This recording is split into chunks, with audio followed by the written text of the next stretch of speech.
of us, so we're gonna get going on things. We're gonna first start to calling to order the special board meeting for the Board of Education, Caledonia Community Schools. If you'd all rise for the pledge. Allegiance to the flag of the United States of America and to the republic for which it stands, one nation, under God, indivisible, with liberty and justice for all.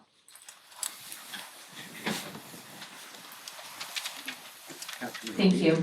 I know it was put out to the public that there was kind of a two-part to this meeting and there was a time listed for 6:30. So please be aware that if there are other people coming in, to make sure and kind of let them scoot into seats or fill in as we can here.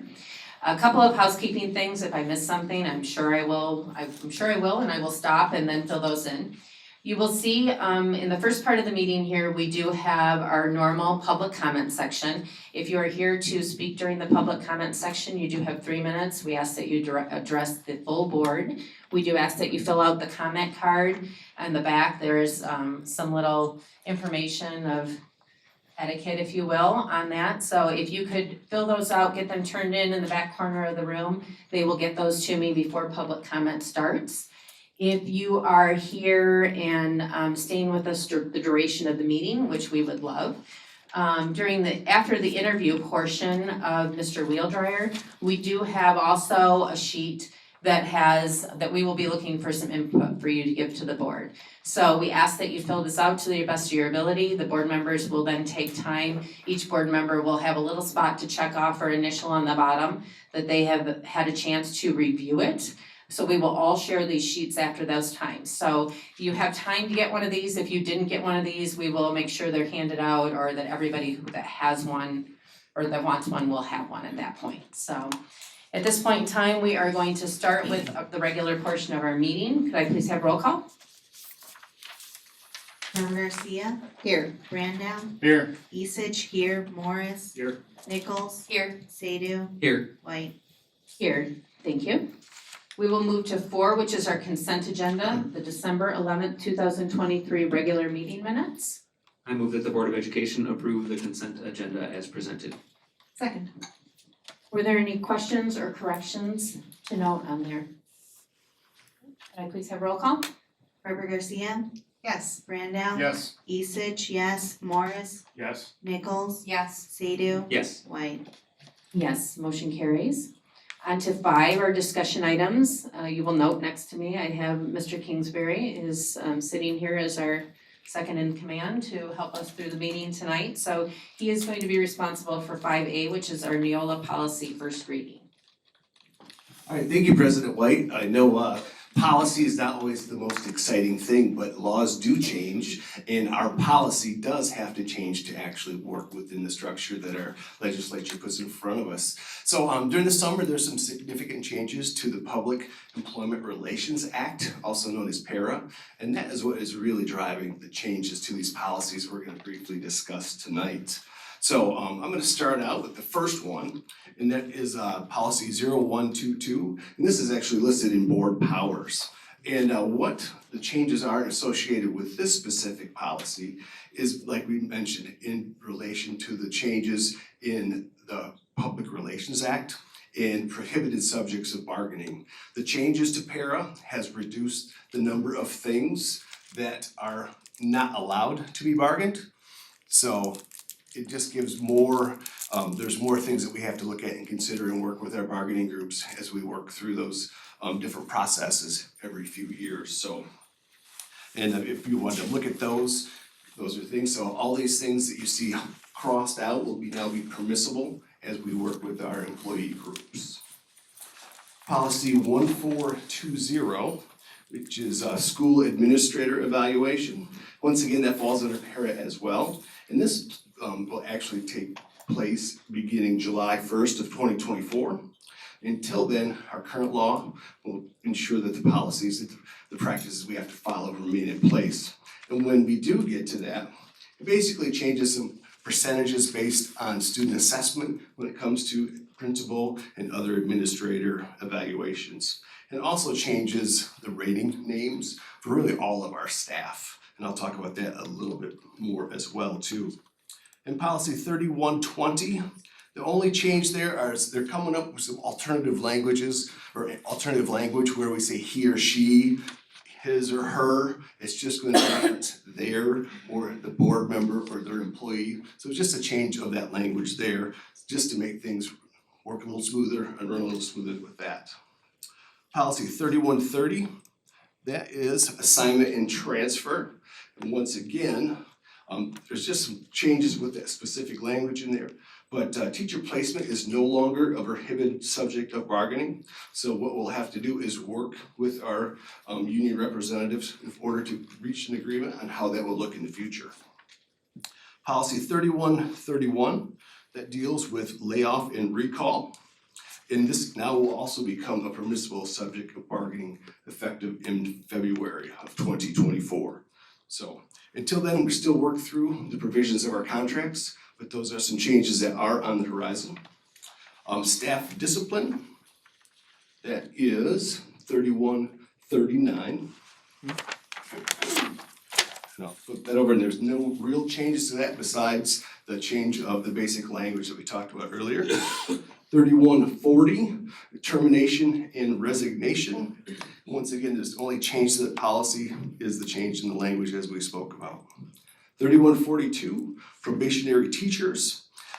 This is going to be some changes along the lines of, right now we have 4 rating categories in our evaluation process. That is going to move to 3. So it's going to change some things that take place. So anybody that was a highly effective educator is now going to automatically move to that effective grouping. So it's just going to be a kind of a shift down for that as we move forward. So in essence, what it will allow it to do, right now there's 5 years a probationary teacher needs to work prior to earning tenure. That time frame can change to 4 if they complete those 4 years effectively. And 3220, professional staff evaluations. This will start changing next school year, or July 1st, for the academic year as we call it. And once again, it kind of changes the percentages we use to calculate evaluation and kind of replaces it with the objective criteria. So there's a lot of unknowns to these laws as they're just coming into play. And as we get to know and we see different schools and union groups working through some of the changing subjects here, we'll better know how to address those as they come about. But this is why we have a company like Neola that will go through and help us make adjustments to our policies so that we can make sure we're following all the laws that are changed or created. Any questions? Any questions for Mr. Kingsbury? Jason? So no questions, I just wanted to just call out and highlight for the rest of the board too, that as we go through evaluations, the categories changed as you mentioned, from 4 to 3, so we're going from, you know, what was highly effective, effective, minimally effective, and ineffective. 3 categories now are just effective, developing, and need support. So as we work through evaluations, right, it's gonna be a little bit different of a language change for us too, as we think about things. So just wanted to highlight that as one of the major changes. Good point. Thank you. Anything additional for Mr. Kingsbury? Nope. All right, thank you. Before we move on to the next one, you can move on to the next one, but before you move on to the next one, if there is anybody that is here for this first section of public comment, we do ask that you have those cards turned in at this time so that we can have those passed forward. All right, thank you. We on? Not on? It is on, okay. Good evening. Oh, you want to announce it? Oh, I'm sorry, Sorry, I yes. jumped the gun I'm there. sorry, no, you're good. 5B, which is our high school bid pack number 1. Okay, kind of a misleading title. Hopefully this will be the one and only bid pack for the high school projects that we are lined up for.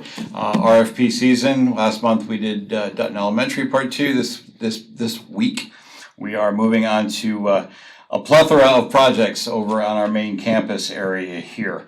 So back in November, we posted bid package number 1 out for bidding. Again, bidding attendance and bidding submission for the RFPs is higher than it has been for several years. So we're very grateful to the Christman Company.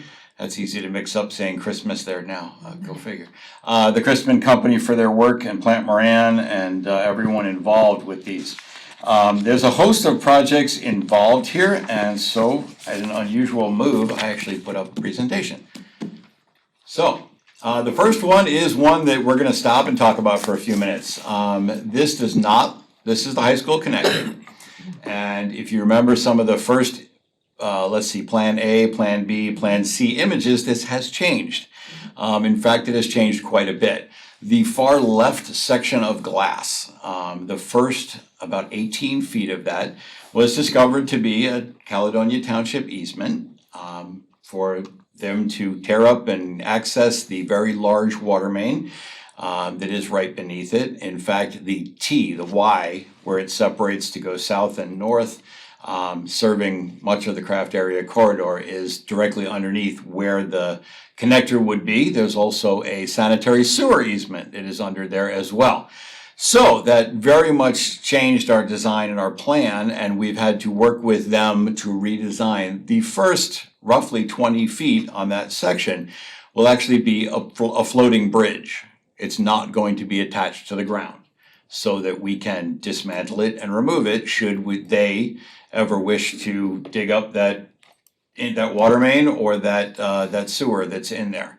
That was kind of the compromise agreement that we worked together to make. And it does work with all of the systems that we've gone to and we've decided to move forward with to make this a reality for our students to get back and forth. It involves a little more tearing up of concrete than we originally planned, but thankfully we have planned well, and the newest structure has come in less than some of the original structures that were brick and mortar. So overall, I think a lot of good compromises were made, and it's going to be a great project as we get to finally finish it, starting this spring, as soon as we get some decent weather to do so. Of course, if you go outside right now and it's 50 degrees, we should be digging a hole in the ground, but alas, no. So we are going to actually move that Y, so it is further out, make it a T, so it is the most fragile section of that pipe where something, a joint happens. So we're going to move that joint actually out further into the grass to protect it, and hopefully not have them call us and say, start taking it down. So we'll go from there. So moving on. This is the location of the band storage. Currently, it's kind of a rough patch of grass behind the school. If you see the plans, which are next, you'll notice that where it says gravel, that's about where that big trailer was parked.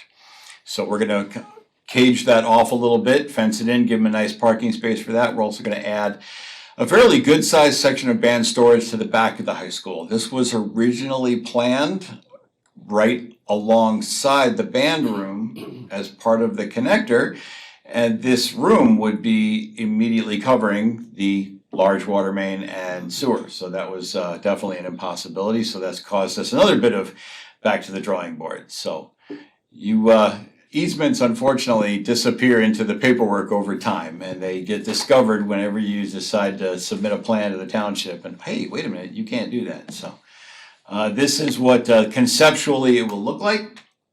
I don't know how we're gonna get those black stripes in the grass, but we'll try. The High School North Auxiliary Gym. Kind of an abstract picture here, but along one side of the gym, we have low bleachers, and along the other side, we don't. The current plan is, and included in this, is putting in some low bleachers along the other side, which will give us greater ability to seat spectators for the sports we do host in the auxiliary gym. On the right-hand side, that is the current mat hoist. It holds wrestling mats. We are doubling its capacity.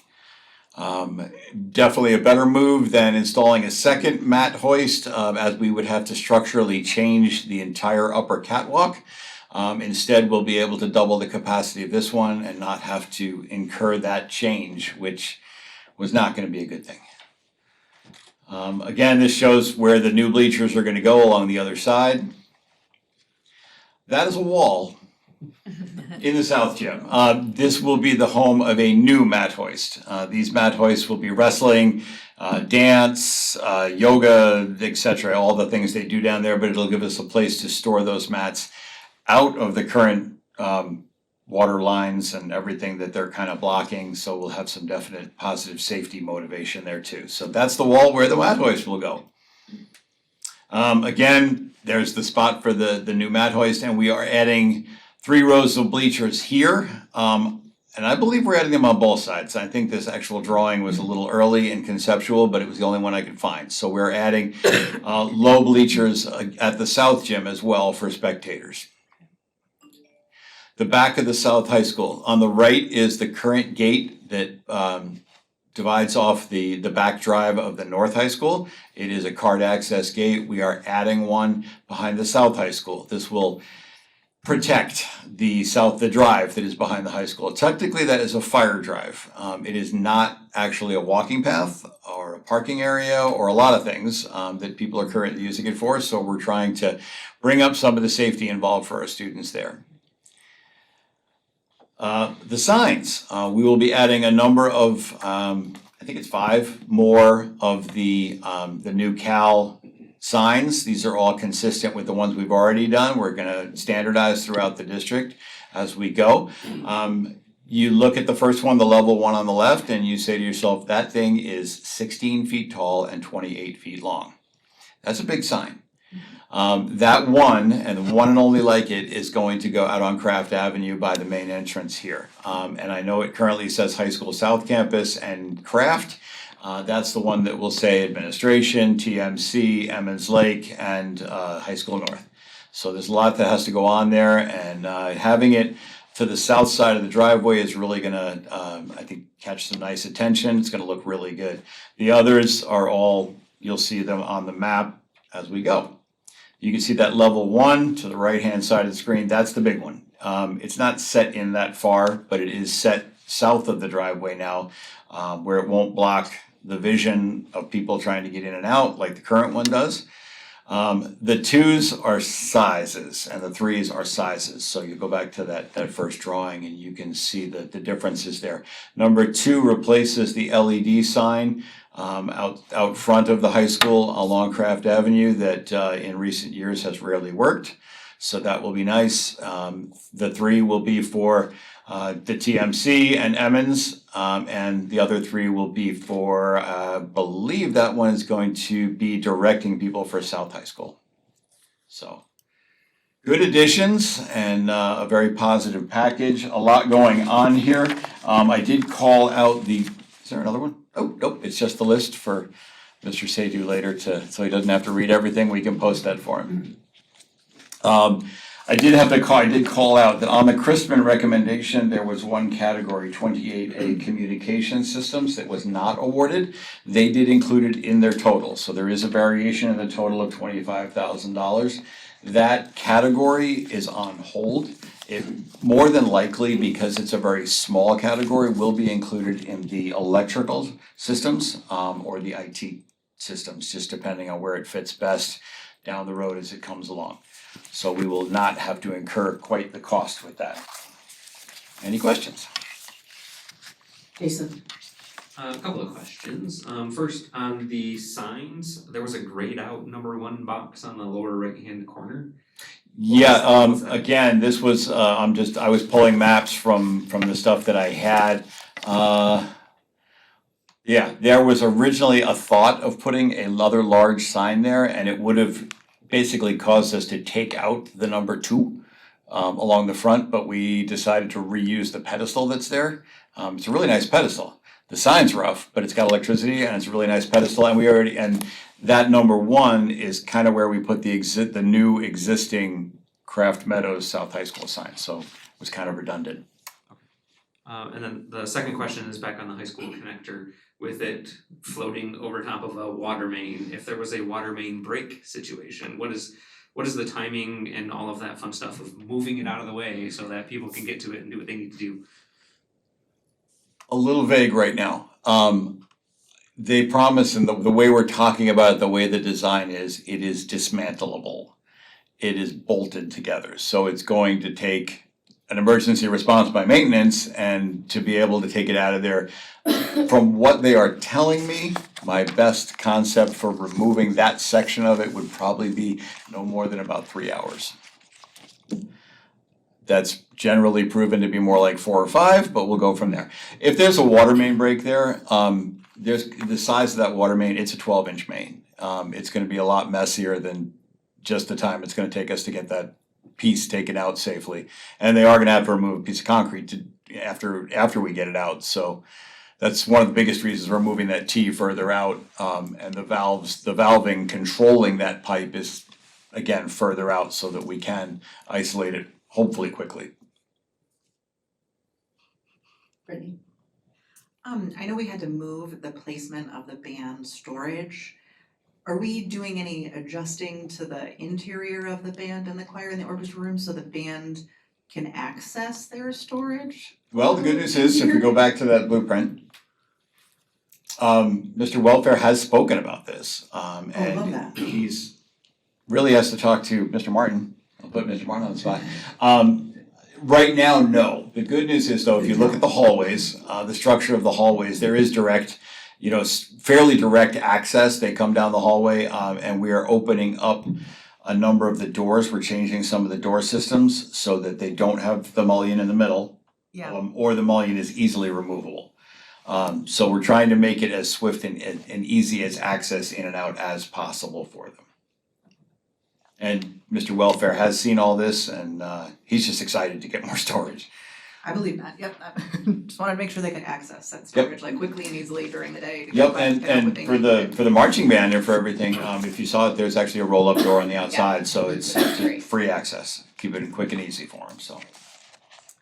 The only other question I had was when just reviewing the estimates from the Chrisman Company and then where some of the recommended firms' contracted amounts came back in, there was just a lot of variance. Like some to the positive, some to the negative, but in terms of what we estimated it might cost and then what the actual cost is. And I'm just, there were a lot of changes, we couldn't predict how much things would cost. There seemed to be a lot of variance. The last 3 years have been an education in estimation for the Chrisman Company. I mean, my estimation skills are okay. These guys are professionals, Right. and they are amazing. I've done pretty well with the projects that I've managed, and sometimes I just cross my fingers and say thank you. Other times, these guys are looking at history over the last 3-4 years, and we've seen where we've been with the price of things in the last 3-4 years. It's been all over the place. Okay. So the price of steel has come way down, but the price of wood came down, went up again. There's just all over the place. Availability, some of these companies that are bidding these items, some of them have the product in stock. Some of them have to order it. So there's a very large price difference for, I've got it, it's ready to go, it's in my lot, I'll order another one the moment you sign the contract, versus someone that says, I gotta order that and it could cost me 3 times as much as it does tomorrow. So there's a lot of guesswork in the company's responses, and our estimators do a pretty good job. I'm pleased to say that Jason with Chrisman Company right now is at a 3 to 4% variance with his estimates, which is pretty good overall. Yeah, that is, thank you. Tim? So how does Chrisman not know that there's a 12-inch water main below the new walkway? That is not Christman's actual responsibility. We didn't know, we're the property owners. And that was in a file, in an easement file, and the township brought it to our attention, and lo and behold, we opened up the property file and went searching, and found the easement. They exist in lots of interesting places. That water line is on some of the drawings for high school north and south, and it is not on others. The ones that we used for the original project, it wasn't on it. It was not even listed. And others that we pulled out later on after discovery and went through them, we found it. So not really Christman's job specifically to dig into that and know, the property descriptions for as deeply as that. Really, that's our responsibility. And I would say that from the information we were looking at, it was completely missed because, like I say, part of it wasn't even there. So. Okay, that now the construction style differences between the two, between the floating section and the permanently built section, are there any differences between the two? The two ends, if I bring that up, the two ends are brick and mortar, and they are extensions from the current building. A little bit more on north end and the south. The center section is essentially, metal and glass, like storefront, or what some architect called it, it's a really, really, really long enclosed bus stop. The construction of that center section does not change. What changes is in that last one section, it is not permanently mounted to the ground, but it is bolted to the brick and mortar section on one end and bolted to the continuation on the other end.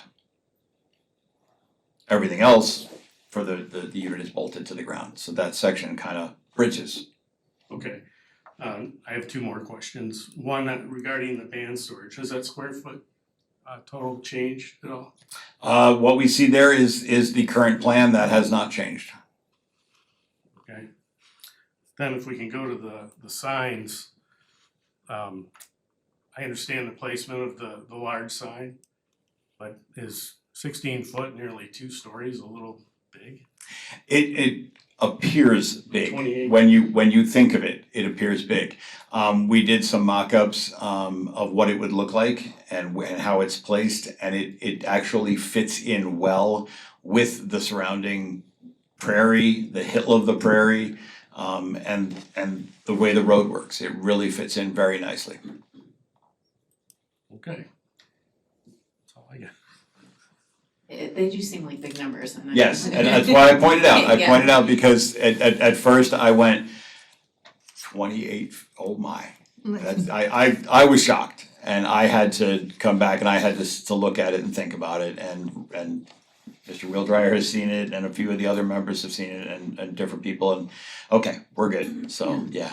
Interesting. We're announcing our presence for real, and Absolutely. truthfully, there is a challenge where people have no idea how to get into the district. It is a challenge. They have trouble finding this office, they have trouble finding ours, people don't know Emmons Lake is even there sometimes when we have to come in for deliveries. Yeah. So it's kind of an interesting thing, but now we're gonna mark that entrance Perfect. Thank you. definitively. Katie?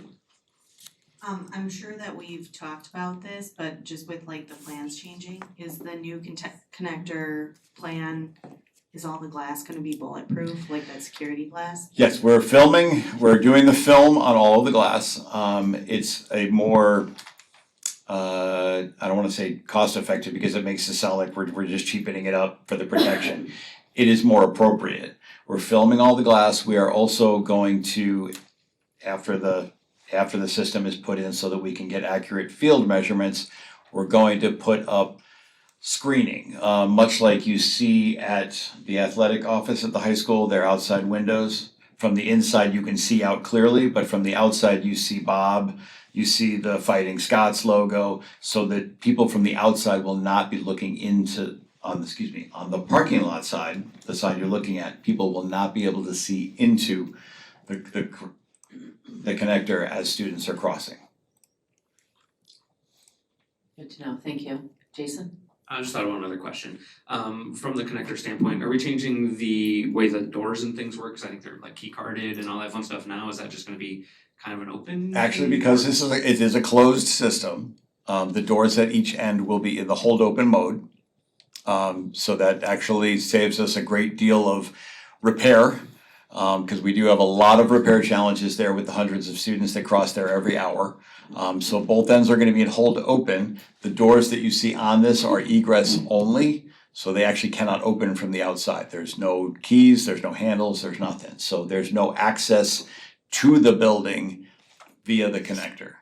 The doors that you see on the left-hand side there, where the gate will be moved to and the fence, those are egress only. So those will not be handled and keyed.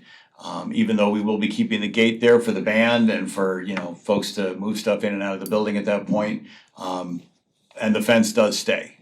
So we have to move it a little bit, again, because of the water main, but the fence will stay as well on this side. Anything additional? Thank you very much. We appreciate it. Thank you. All right, at this point in time, we're at public comment. You don't? Good, okay, thank you. All right, at this point in time, we have listed a closed session. The board is gonna go into closed session. This will strictly be to address one issue. There will be no discussions had in closed session that have anything to do with the interview process at all. So I just need, I don't know how long this is going to take. Please sit tight, hang with us. They have some adjusting they're going to do. Are you gonna do that now? Okay, all right. I just need a motion to go into closed session, please. I move that the board convene in closed session as permitted under the Open Meetings Act to consider student discipline reinstatement at the parent's request. Second. And please have roll call. Member Garcia, Yes. Randall, Yes. Isich, yes, Morris, Yes. Nichols, Yes. Sadoo, Yes. White. Yes, motion carries. We will return and any action items will be handled at that time after we're back in open session. Thank you.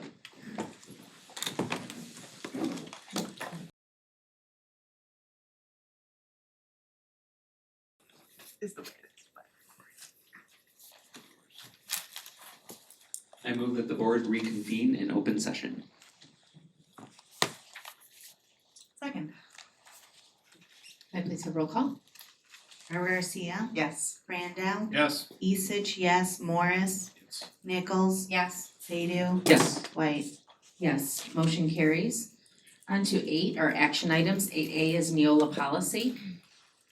I move that the board conduct a first reading of board policies 0122, 1420, 3120, 3130, 3131, 3139, 3140, 3142, and 3220. Second. Is there any further questions, comments on those? Can I please have roll call? Member Garcia, Yes. Randall, Yes. Isich, yes, Morris, Yes. Nichols, Yes. Sadoo, Yes. White. Yes, motion carries. On to 8B, high school bid pack number 1. I move that the board approve the Chrisman Company to initiate contracts for the construction of the high school connector, band storage additions, site signage, gymnasium mat hoists, and bleachers from 2020 bond funds for the following bid categories and amounts as presented. Second. Thank you. You can see those up on the screens around the room, which were already spoken about earlier. Are there any further questions on those? May I please have roll call? Member Garcia, Yes. Randall, Yes. Isich, yes, Morris, Yes. Nichols, Yes. Sadoo, Yes. White. Yes, motion carries. On to 8C, student reinstatement. I move that the board conditionally reinstate student 2122.3 to begin the second semester of the 2023-2024 school year. Second. Second by Tim. May I please have roll call? Member Garcia, Yes. Randall, Yes. Isich, yes, Morris, Yes. Nichols, Yes. Sadoo, Yes. White. Yes, motion carries. I look at the clock, I know we're a little bit behind right now. If I could just give maybe a quick 5-minute break for board members, if you need to take care of any business before we start, that would be great. Mr. Kingsbury's got some information to pass around the room. Right? Anybody need a restroom run or whatever you need?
Daryl, is there anything new in this packet, or is it all stuff that we've already gotten electronically I included this email from Brittany. Okay.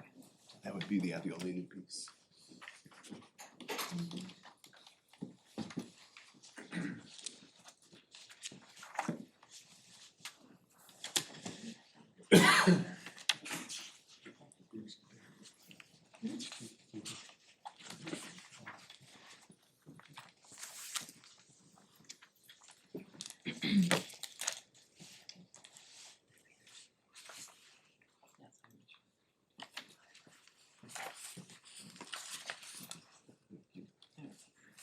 Need the directions. There's Michelle's calendar.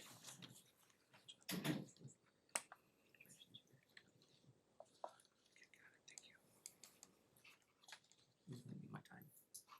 What's it? I'm reclaiming my time.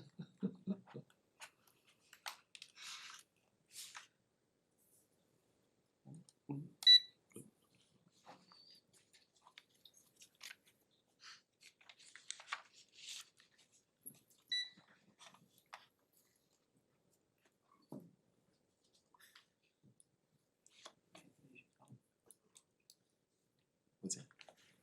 Use my phone. Is that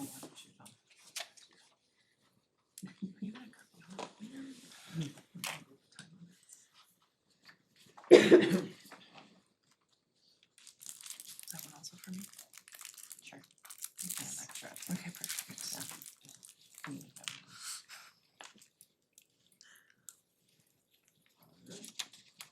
Good evening. Good Good evening. Can I shake each hand? That's what.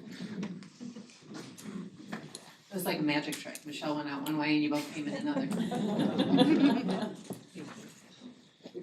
See, as the circus bird. All right, and back to my couple more of just some quick housekeeping things, just to make sure we're all still moving in the same direction here.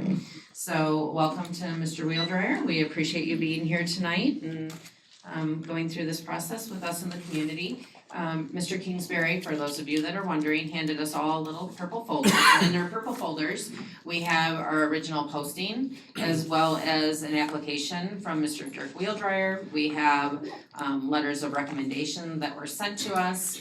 Each board member participated, but I asked board members to participate in groups of 2. And they also contacted references and were able to ask questions and get some feedback.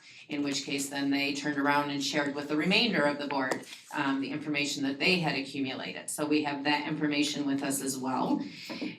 As I spoke of before, you have these little sheets, hopefully. If you didn't get these sheets, please see Kelly in the back or, raise your hand or something. So if you need something to write with, whatever it is, we would greatly appreciate any feedback that you would be willing to share with us that we will be able to review after this process. So thank you all very much for being here and participating with us in this. Welcome again, Mr. Wheeldryer. Thank you. Thank you. And at this point in time, we're gonna go ahead and begin the second half of our meeting. Again, the feedback forms, don't forget those. So I'm hoping that Mr. Wheeldryer will give us an opening statement, and in that opening statement, I'm hoping that you will include for us background, your reasons for your interest in the superintendency of Caledonia Community Schools. Sure. Well, thank you so much for inviting me to be here tonight in this position. It's flattering. I appreciate the opportunity to speak with you on these things. So, first, a quick overview of my background. Growing up, my father was a school administrator, principal, and was a superintendent for 30 years or so. So I kind of grew up knowing a lot in the area of educational leadership. It was an area that I saw at work an awful lot, and really had a profound impact on me probably growing up. When I went to high school, my friends would constantly bombard me about wanting more snow days, and why didn't I get up and shovel snow into the driveway and stuff like this. So that helped develop maybe a thick skin, and I at first resisted the call to be in education. It was one of those things I was like, I'm not going to do what my dad did, I'm going to do something different. But it just continued to grow in me, and with the various different experiences I had, that education was a place for me to be. So when I finished college, I was fortunate to land a job at Jenison, and I taught there for 16 years. I really enjoyed teaching, doing a lot of different activities. I'm a big believer in developing the whole kid, providing a lot of different opportunities for them. And so I worked not only in athletics, but with the band, with the student council, took trips to Europe, tried to do a whole bunch of different things to provide kids a lot of experiences.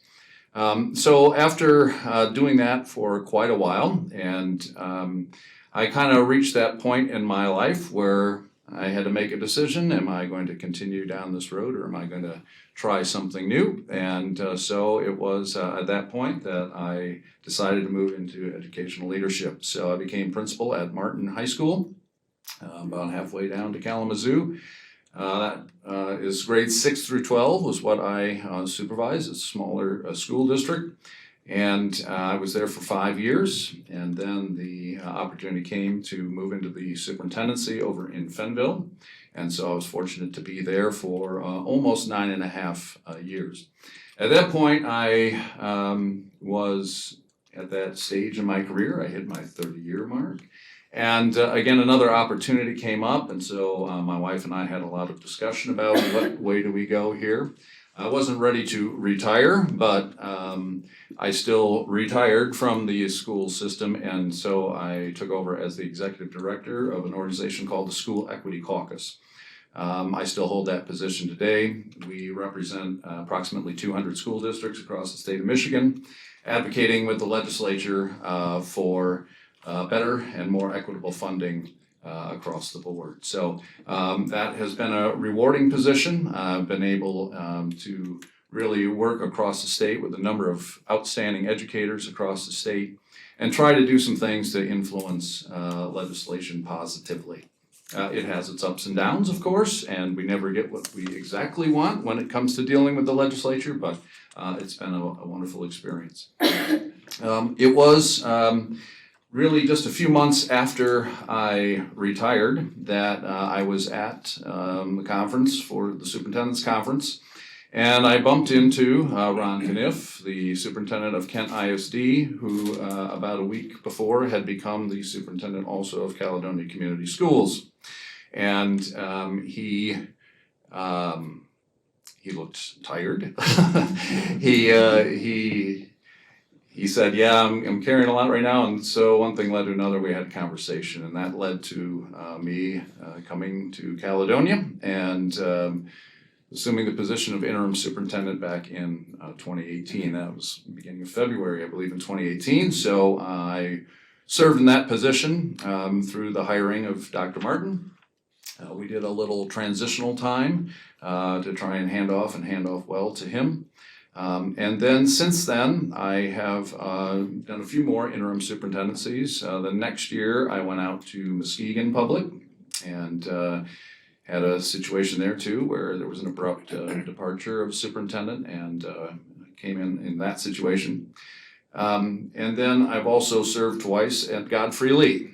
Godfrey Lee, small district in Wyoming, and they had a more planned transition in their particular case where the superintendent there became the superintendent at Kentwood.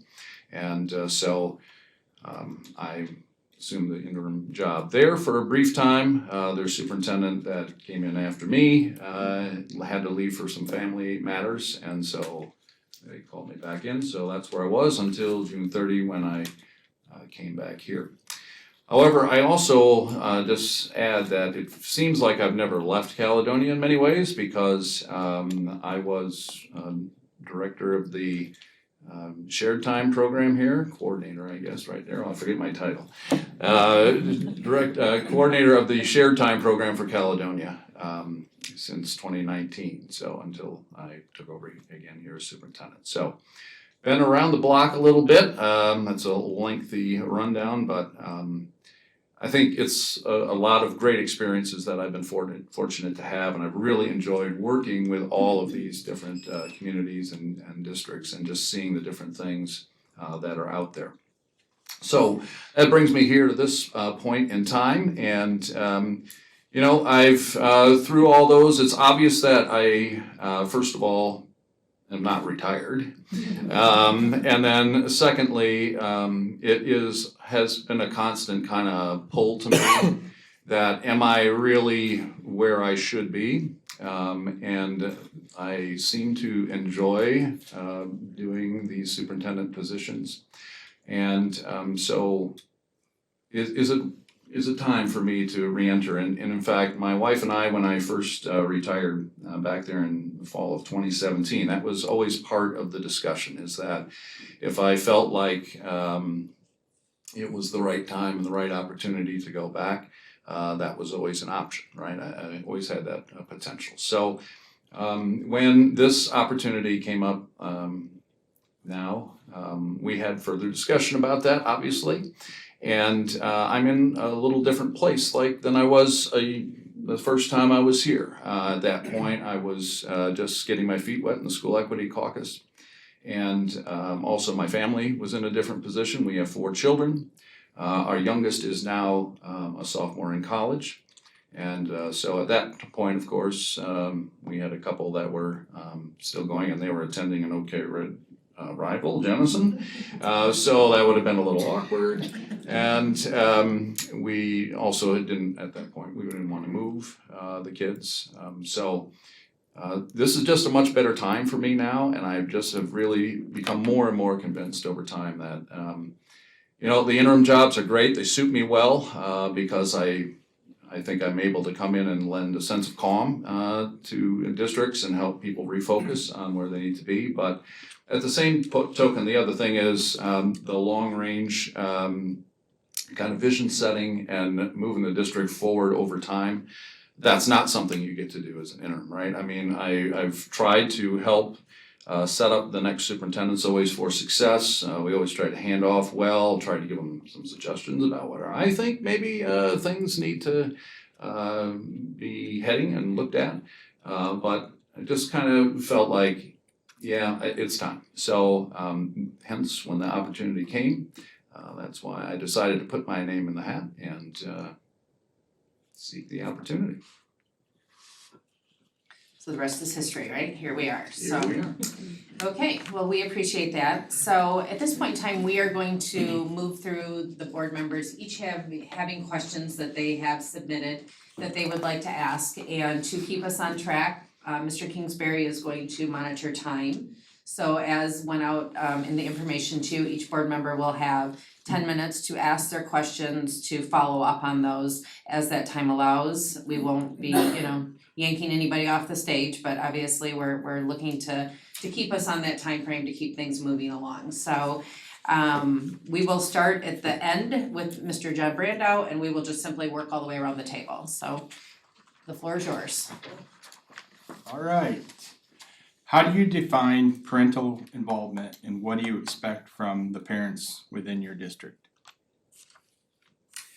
Well, parental involvement is extremely important to education, period.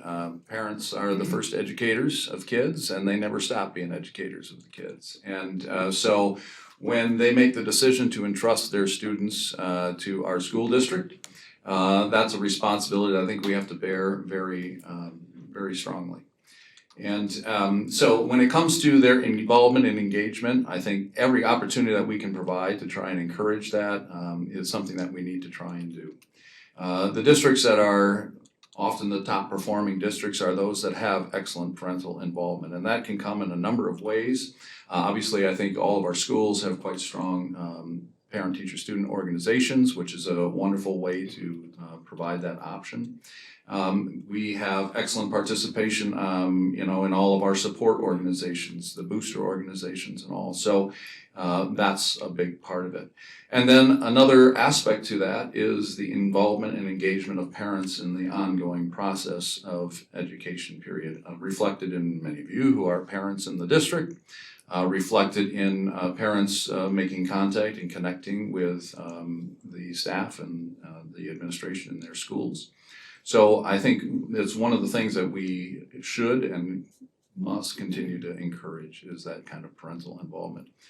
Another way that I personally try to connect with that and to get feedback is by being visible, being highly visible, and trying to attend a lot of different activities, and something our administrators I know do a lot of as well. Because it's not only informal structures or like we have our Key Communicators program and so on where we try to connect with parental representatives, but it's those informal times too where we can get feedback. I want to try and always be open and accessible to people so that if there are concerns that I can hear them, that we are made aware of them. One of the things that always makes me sad is when people carry weight around with them for a long time and they don't express that and give us an opportunity to work toward a solution. So I think that's the best way to approach parental involvement. Thank you. Kind of on the flip side of that, what do you expect from your administrators and teachers regarding parental involvement in their buildings and classrooms? Yeah, I think as I was kind of alluding to, I think we need to keep an open door and keep excellent communication going. Our teaching staff, and there are a lot of technological tools today to help make that happen. The communication that we try to send as a district and that comes from our schools and from our teachers is a real important key in helping parents to understand that. One of the things that I need to know more about, and I don't know the extent to which we do it at this point, is one of the things that we always try to encourage in like in Fenville and other districts I've been is to, when students are struggling, when students are not where they need to be, that we are making those connections happen between the classroom and the parents and trying to figure out what it is that we need to do to get kids back on track. And I think that's really a key. When a district gets as large as Caledonia, it can feel impersonal sometimes, I think, to some people. And we want to try to keep that personal connection as best we can. And that's going to happen best with the teachers that are daily working with the students and working with the families. All right. My second question I have here is the face of education is constantly changing. What is one recent trend that you think will significantly influence school districts in the years to come? There are lots of changes. Boy, the last few years have seen a lot of things happen.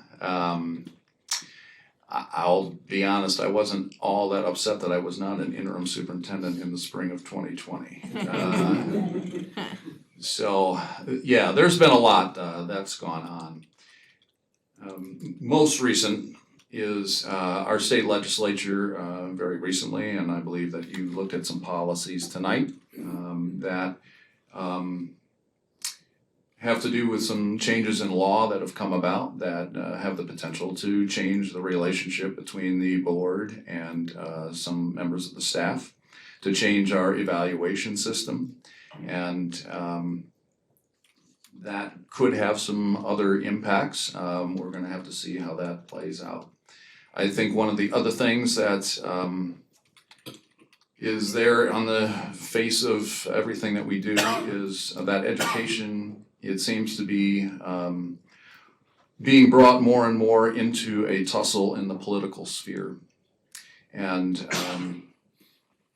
I'm always I'm saddened when education becomes a rope in a tug of war.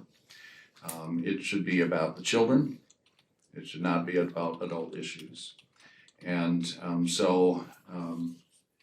I think whatever we can do to keep the focus on kids and to keep the focus on moving their education forward is what we need to try and do. So that's something that we're gonna have to navigate as the next election comes about, as we move forward after that. It's just unfortunately in our society, I think there's been a lot of splintering.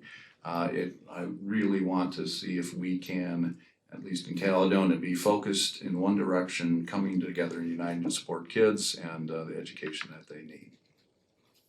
Thank you. Well said. At this point in time, thank you very much, Jen. At this point in time, we'll move on to Jason. Let Daryl get his timer reset. You good? Well, I'll start right after you ask your question.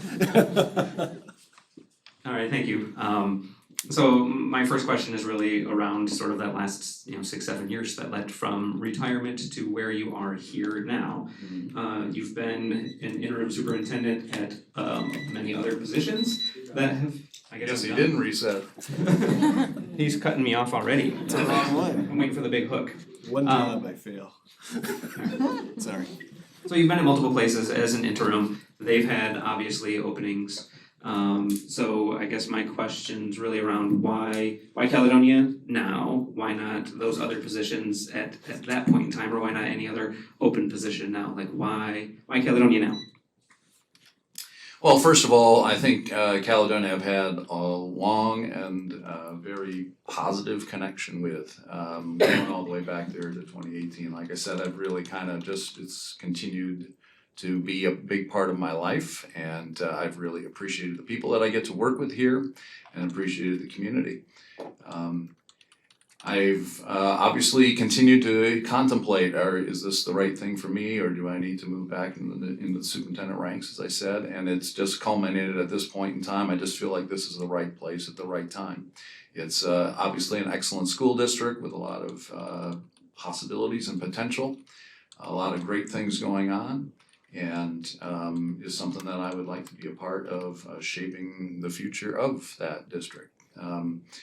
And so it's really boils down to that. I've been really pleased working with the board. It's been wonderful getting to know all of you. A couple of you I had known before, but getting to know all the rest of you. And it's really felt very comfortable to me. And I think it would be a wonderful working relationship, because after all, that's really the key. This position of superintendent really works as it's an 8-person team working together with the 7 board members, and so a big part of it is that comfort level that I feel working with you. Thank you. Continuing on, so in your cover letter to us, you mentioned you were seeking something longer term. What does longer term mean to you as somebody who has semi-retired once already? Well, if you see my resume, when I settle in a place on an official basis, not an interim basis, I tend to stay there for a while. I get connected, and so for me, I don't know exactly how many years. I can't give you an exact time frame, but when I make a commitment, I make a commitment, and that's part of why, for instance, previously, I wasn't interested in leaving the School Equity Caucus after I'd just been there a few months. Now it's been 6 years, and so I think a long-range commitment is something like that, something that we can see through a process, see through like a vision plan, and work that through. So it's not going to be a 1 to 2 year kind of thing. It's going to be longer term than that. So I can't tell you if I'm going to be 20 years. I'll be eating a walker by then, probably. But yeah, I would like to have it be more than just an interim kind of position. Thank you again. And you mentioned, the excitement to maybe push a vision or define a vision. So can you describe your vision for Caledonia Community Schools? So when a question's phrased like that, the first thing I hesitate to say is my vision, because it's not my vision.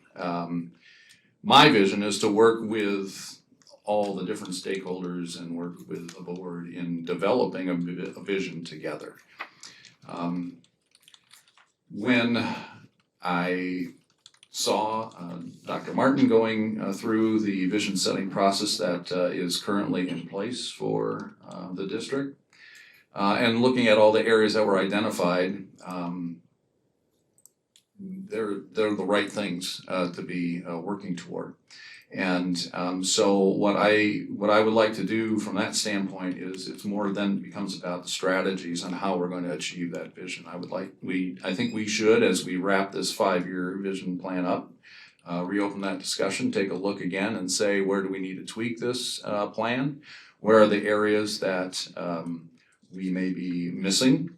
Add those in, and then we keep moving forward. Because consistency and a solid direction that we set is what's going to yield the best results over time. And when we look at the kind of things that are part of our current vision, right, is, you know, the whole child, absolutely 100% fiscal responsibility is absolutely what we need to do, a coherent organizational structure. These sorts of things are all where we need to be, and obviously the academic rigor that we're looking for. So I think, to me, it's a matter of sitting down as a group, developing that, and then pushing forward. Now, if you were to ask me individually, the thing that I think sums up what I want to see from a vision standpoint is that we have excellence in everything that we do. Whether that's in the educational offerings that we have, whether that's in the way that we organize and structure our district, whether that's in the way we treat people, whether that's in what we project to the broader community. I think my vision for Caledonia is for it to excel in every possible way. And so it becomes then a matter of how we're going to achieve those things. So that would be my vision for us.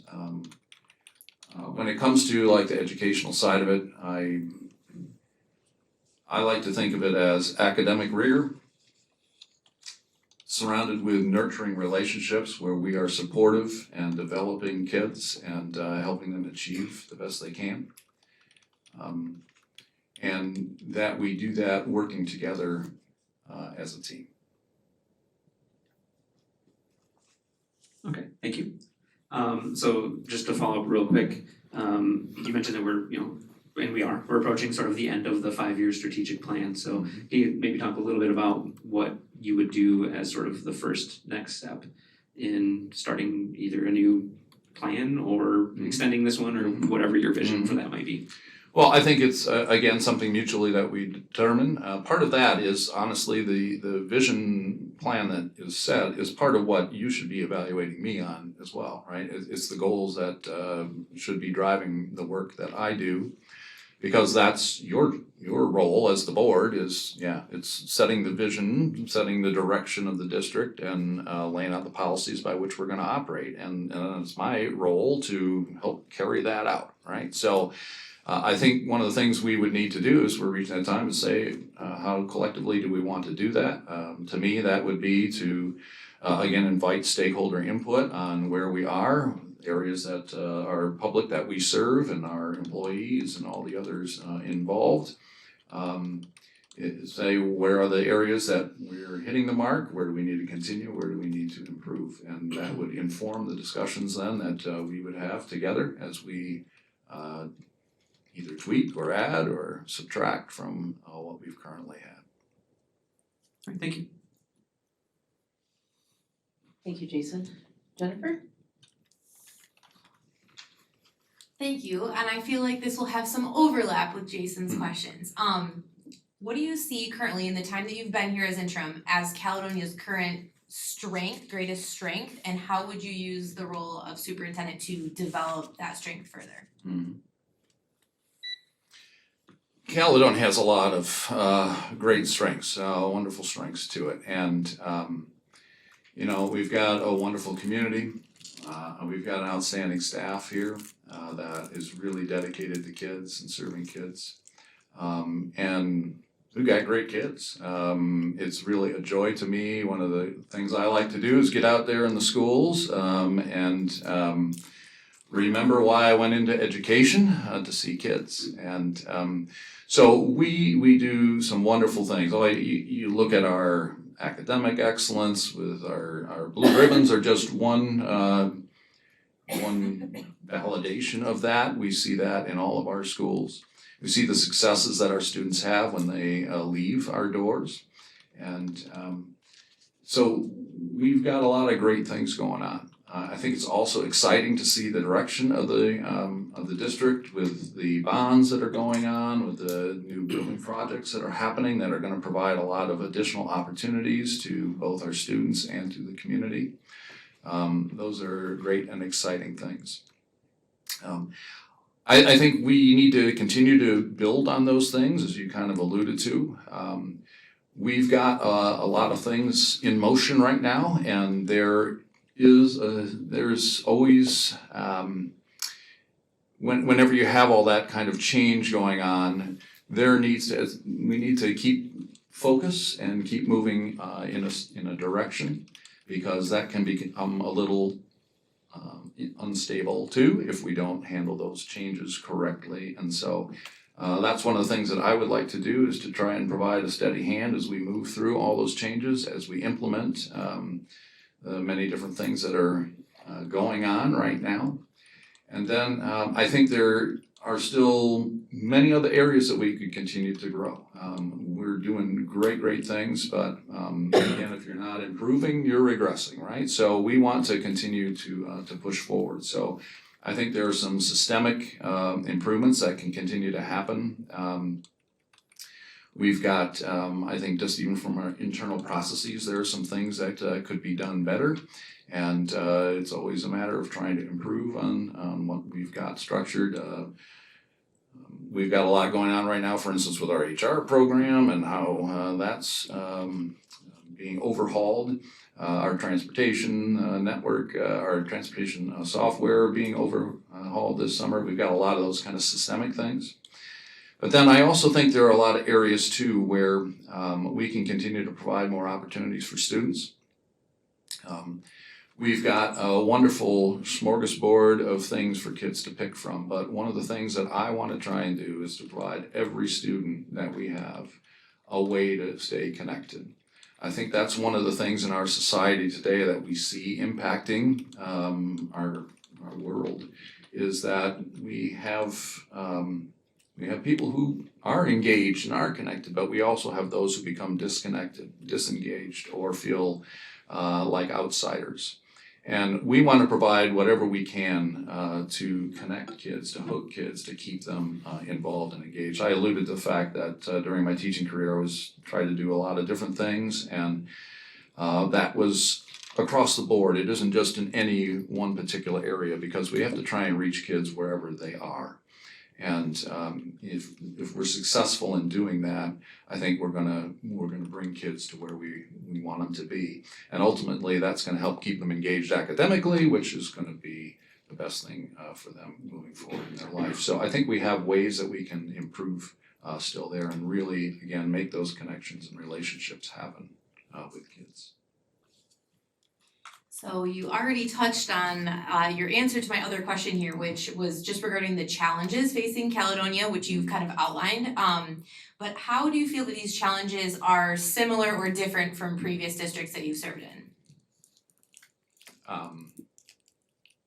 Each community is unique. There's no doubt about that. And that's one of the things I've found very interesting, as I mentioned, moving between the different districts, is that you do get to experience and work with a variety of different people. It's one of the things I really enjoy, is being able to work with people who come at things from all different perspectives. And I think that I'm fairly adept at trying to bring people together to try and create a common vision. And it's one of the things that I at least try to do, and I think that's going to serve us well. Caledonia has,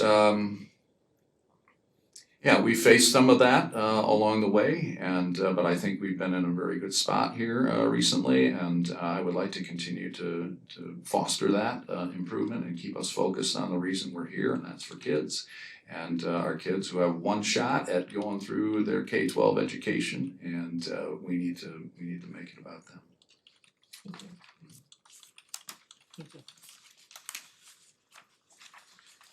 Thank you. All right, our district mission statement speaks to ensuring the highest quality systems for learning. How will you evaluate our current system and ensure we continue to increase student achievement and academic success for all learners?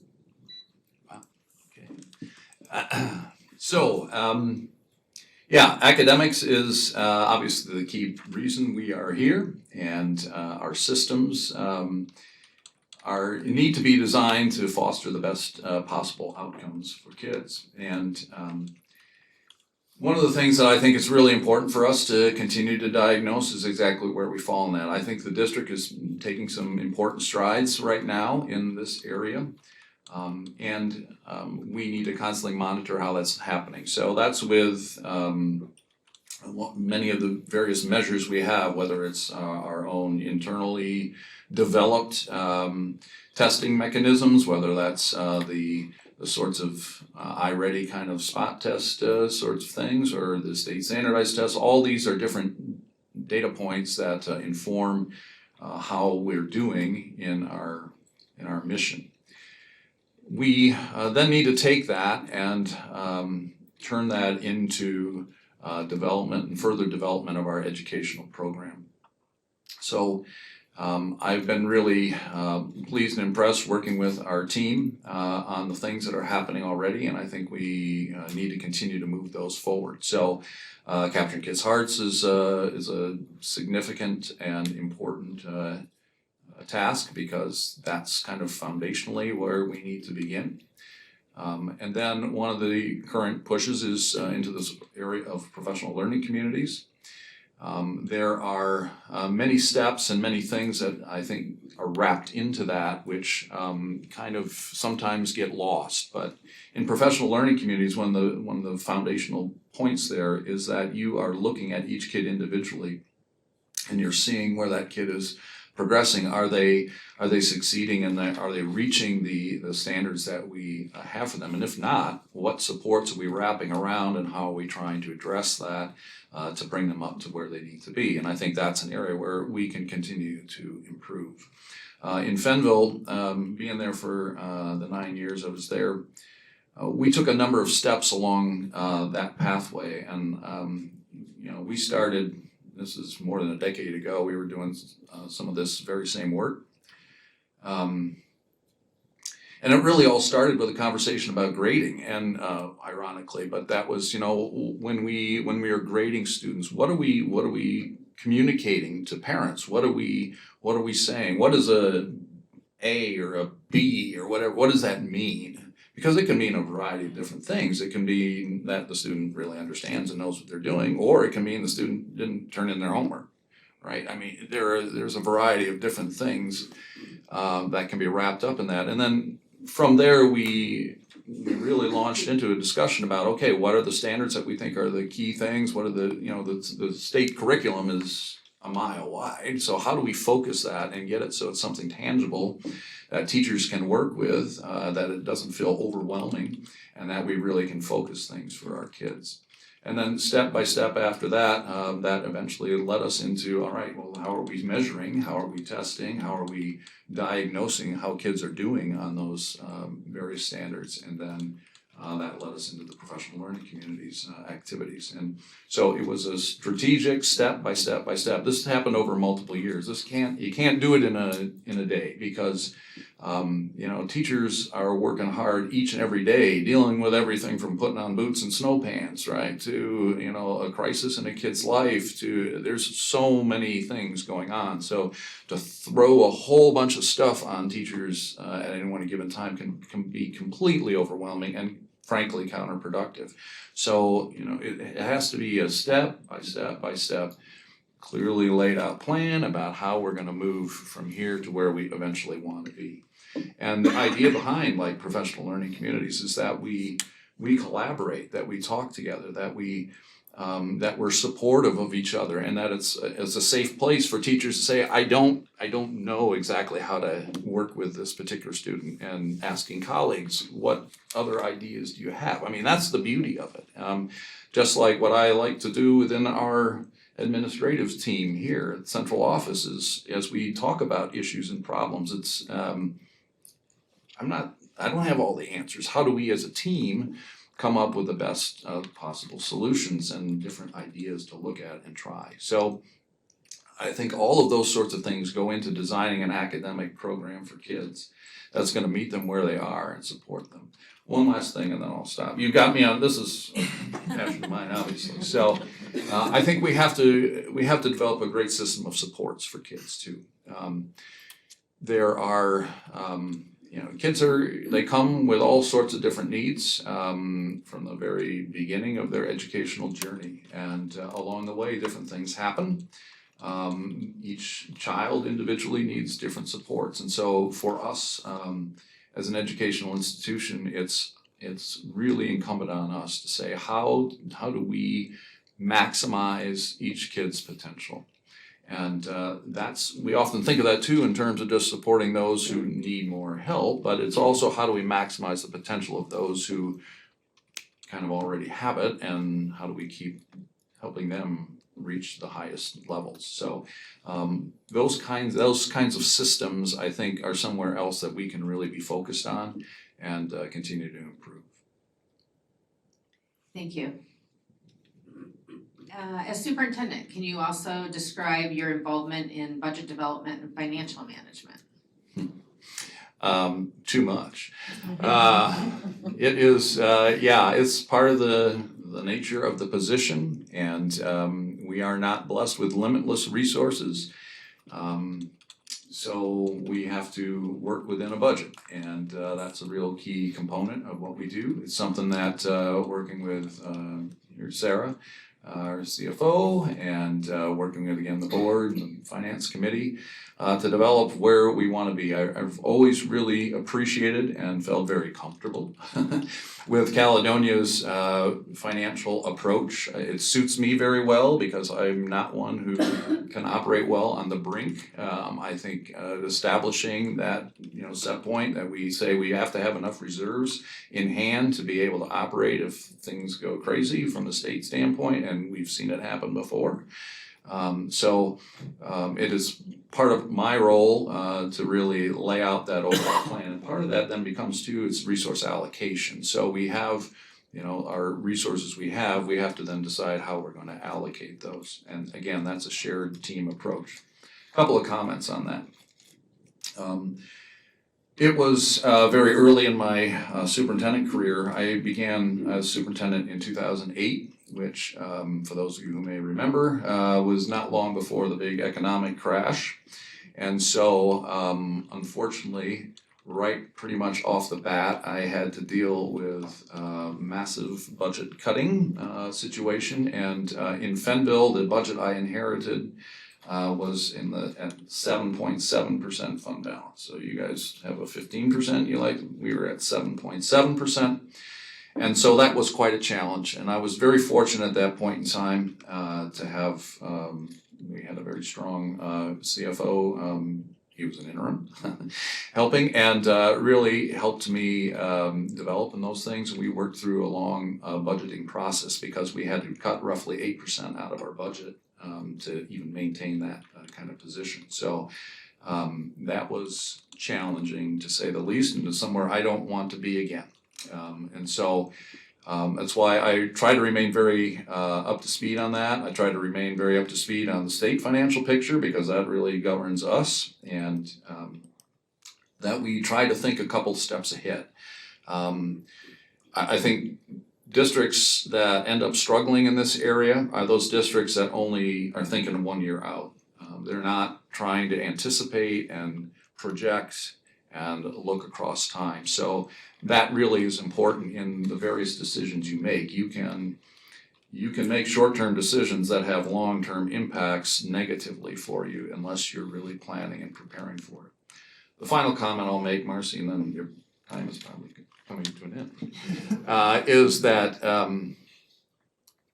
we're kind of coming in a situation here where we're going to have to be looking very closely at that with COVID and all the extra money that came into the system during COVID. There has been a little bit of a sugar rush coming off of that, and we have been able to add some great things with that, and unfortunately I think there's going to be a pulling back at the state level because the federal money too is drying up, and so what impact is that going to have on us, and how are we then going to be able to transition from where we had been and then continue to be fiscally responsible moving forward while still providing some of the supports that we've kind of, I think, come to like. How do we make that transition happen? So it's going to be challenging, and it's going to be something we're going to have to work toward together. Thank you very much. Brittany? Yeah, thank you. One of the things I've always been so proud about Caledonia Community Schools is that we have community right in our district name, right? And so I would love to hear a little bit more about how you would go about establishing and promoting those positive community relations, and how you plan to communicate with members of the public about educational policies and school district plans and the like. Great question. I really do enjoy intersecting and working with the community too. I think it helps us in so many ways, and as you say, we got community right in our name. We exist to serve the community, and so we want to be connected to and reflective of the community, and we want to be providing them with a lot of great opportunities as well. One of the things that Caledonia has that's quite unique, I think, among a lot of school districts these days is the extensive amount of community engagement that it does have. And you see it with our new Cal Community Center being built, with the Resource Center and all the other different kinds of programming. This does not happen in every community. And Caledonia has, the school district has taken on a role that many other schools don't do. And I think we do it quite well. So I'd like to maintain that as much as we can.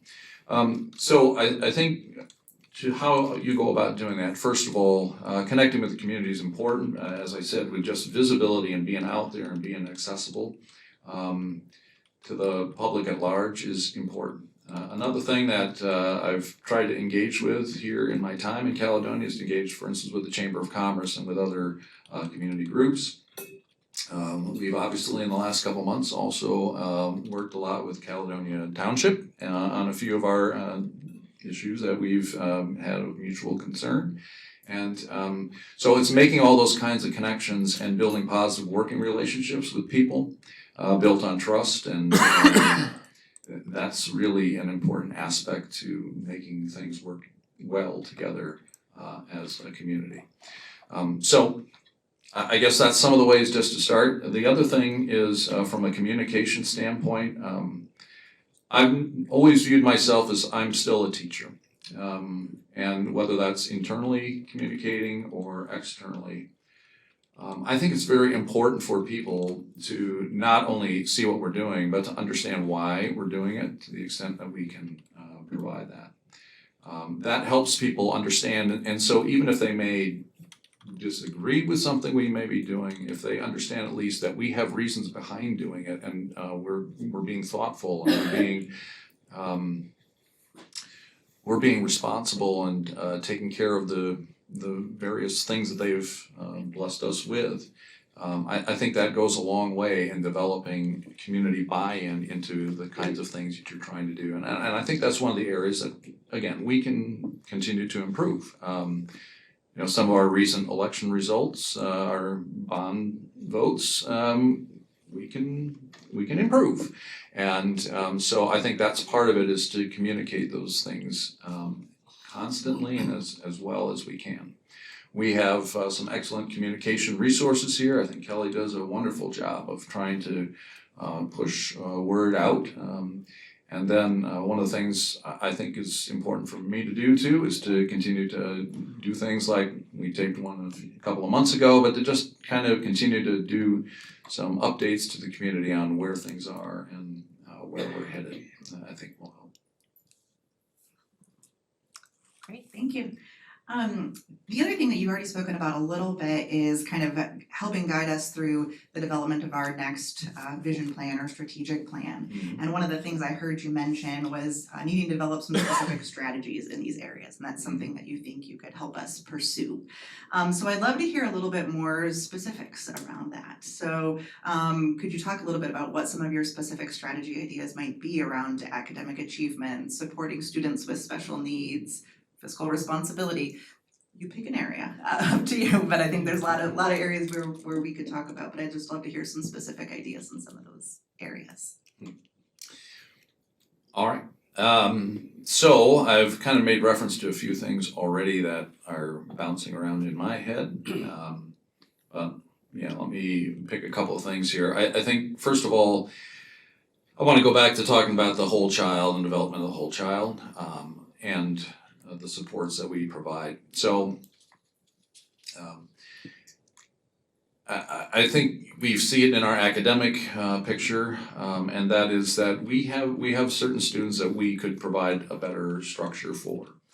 And that's something that we're going to have to develop collaboratively. Again, I don't have instantaneous, this is what we're going to do. In fact, I really try to shy away from that. I don't want to, we don't implement. We try to develop a shared solution toward these things. But I think we have to take a look at how are we resourcing our supports within the educational structure. So what was the training that teaching staff may need to help with the differentiation of instruction to reach kids where they are, and then what are the supports that need to come around behind that to help break things apart more so that each kid is able to receive the direct instructional support that they need. So that's, again, something that's going to develop over time. It's not going to be instantaneous. But one of the other things that I know has been going on right now and is an area I'd like us to continue to focus on is around the last of the COVID money, for instance, is still rolling out there as far as some additional supports that we can provide kids after school and in the summer. That kind of programming, I think, is something that if we can find ways to incorporate that over time, would be a nice thing to continue. Again, it has to do with our resources that were provided and how we can make that happen. But it's something that I think is always, in my past experience, it's been a big factor in trying to help kids get on track, stay on track, and move along where they need to be. So I think too that developing our co-curricular activities, like I've also mentioned, we've got some areas where we're doing some great things, and then we've got some areas too where I think we can continue to offer more. One that just comes to mind because it's been brought up in the last couple of weeks is, for instance, esports. This is a new and growing thing that appeals to kids who might not be interested in certain other areas of our co-curricular program. And so looking to develop something in that way would be yet another way to try and hook kids in. So I don't know, I don't feel like I'm really hitting where you want me to go on this, but that's the kind of thing that I think we need to be looking at as some specific additional things that we can bring in within the realm of our budget. The other things we've got. Yes, thank you. Thank you, Tim. Derek, my questions are around governance, board governance. Mm-hmm. And I'd like you to share your philosophy with the superintendent's role in the board and staff relationship. Mm-hmm. Well, I think that what I alluded to earlier is really the best and most productive way for our relationship to work. We're an 8-person team, and one of the things that I always value working with each board that I've worked with is that, you want to, again, talk about connection to community. The board members are an important connection for me to the community too, because you are providing me with a lot of perspective. You each come with a different perspective. You each come with different background on a host of different things. And so connecting with each of you and hearing from each of you helps me then as we together shape a plan, helps me to do that in the best way that's gonna, again, have broad appeal, hopefully, across our community.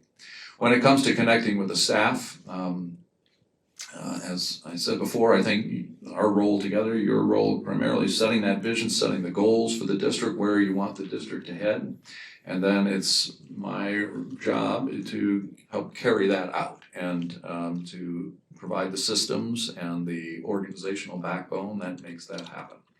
And so along the way, part of it is I think we need to be constantly communicating about how that's happening, how I'm doing in that role, areas that you'd like to see improvement or different things happening. And a lot of that comes with open lines of communication, which is something that I value highly. I think that's an important two-way street. I want to always try to provide you with communications. I don't like to be surprised, and I think board members don't like to be surprised, right? None of us do, and so part of that is our open lines of communication back and forth really make for a good, positive, productive working relationship. So in that way, then I think then I'm able to connect with the staff, and we get our program headed in the way that we've all together wanted to see it go. Okay. Could you share a response to the idea that the district superintendent is the 8th board member? Well, in some senses, you're again part of the team. It's in a corporate setting. This is similar to in a corporate setting of a board of directors and a CEO, right? The superintendent is the one who's handling the day-to-day business, but is connecting with and receiving direction from the board. And so I'm not exactly a board member because the board is representing the community, right? However, part of my job is to help guide you, to provide you with some insights, to make suggestions that hopefully you will appreciate and think through, and then we can all collectively make the best decisions that are going to do the best thing we can for the district as a whole. And if it's okay with the board president, I'd like to ask a follow-up question to one of the questions she asked. When you came on, we were bringing on the bonds projects, and now you're walking in the middle of it. Can you fill us in a little bit on your experience with other bonds with other districts? Yeah. It's part of the superintendent role, so I've been involved with a lot of different things. So in Fenville, we had a couple of different things that probably pertain to that. First of all, Fenville, when I got there, was just finishing up a bond project. We were kind of in the final year of spend out, so it was really getting a lot of those things wrapped up and launched. And then because of where the district was at from both a facility standpoint and an indebtedness standpoint, one of the things that we really felt would be valuable for the district is to have a sinking fund. The district had never had one. And it's a district that, we first had to build some trust. Their bond had passed by like 35 votes prior to my coming. And so it was, again, we had to show the community that we're following through on what we promised and we're making good use of what they've given us to steward. And then over time, as that happened, we pushed for the sinking fund, and we were finally able to get it passed. It took a couple of go-rounds, but part of that was educating on what is a sinking fund, what does this even mean, and doing a pay-as-you-go rather than borrowing is really the message there. And so that was well received by the community, and then when that came up for renewal right after I left, it passed by a massive margin because I think people had really seen the value in it. Right as I was departing Fenville, we were in the process of developing another bond. I left in September, and that bond was on the ballot in November. Again, I think it's a marker of the trust that the community had developed, where before it had passed by like 35 votes. This time it passed by a much greater percentage. I don't remember exactly, but maybe 57-43 or something like that. So a much stronger endorsement of what we were doing. So I did that there in Muskegon. Muskegon was coming up in a very unique situation where all of their bonded indebtedness was ending at the same time. And frankly, that's not a good place to be in. They were going to go from levying 8 1/8 mills or something like that to 0. And so it was a really crucial moment. At the same time, too, they had a lot of facilities that were in pretty bad shape. The new building was from the 50s. And so it was a really important bond to get done. And that's one of the things that I feel the best about my time in Muskegon there was the situation was pretty chaotic. And the bond discussions to that point in time were, I think, quite frankly, resulting in a plan that was not, it was not going to be approved. Just plain and simple, it was not. So that was one of the things that I really felt was high on my priority list when I came in there, was to meet with a whole bunch of different constituencies. The first month and a half I was there, that's what I really jumped right into, was just listening to all sorts of different folks and where they felt the needs were, because it really wasn't looking like that was exactly what was happening in this bond proposal. So I think that's a really important aspect anytime you're developing bonds, is to really meet with the community, explain what you're seeing, ask them, what are you seeing? And then you can come up with the best possible solution. So we really reorganized and completely turned that whole bond project in a whole new direction. It went to vote the same. We were the only two districts, Caledonia and Muskegon, I think, were the only two that had the vote in May of 2020. And it passed really overwhelmingly. It was so gratifying to see. And the Muskegon community really come together and support it. But again, I think it was because we sold, we talked about, we explained, people understood, and then they supported. And I think people, if they understand why you're doing things, they will be supportive. And then finally, Godfrey Lee. Godfrey Lee is, of course, well known because a portion of the high school fell down. And so both times I was involved there, bond, and it really has been a major portion of that school district's history, is dealing with the aftermath of that. You can imagine when you've got a building now that's got a big gap in it, and you lose a number of classrooms, it forces, people were sharing class, right? It was just a whole host of things. And now how do we take that, and how do we, the building celebrated its 100th anniversary this year.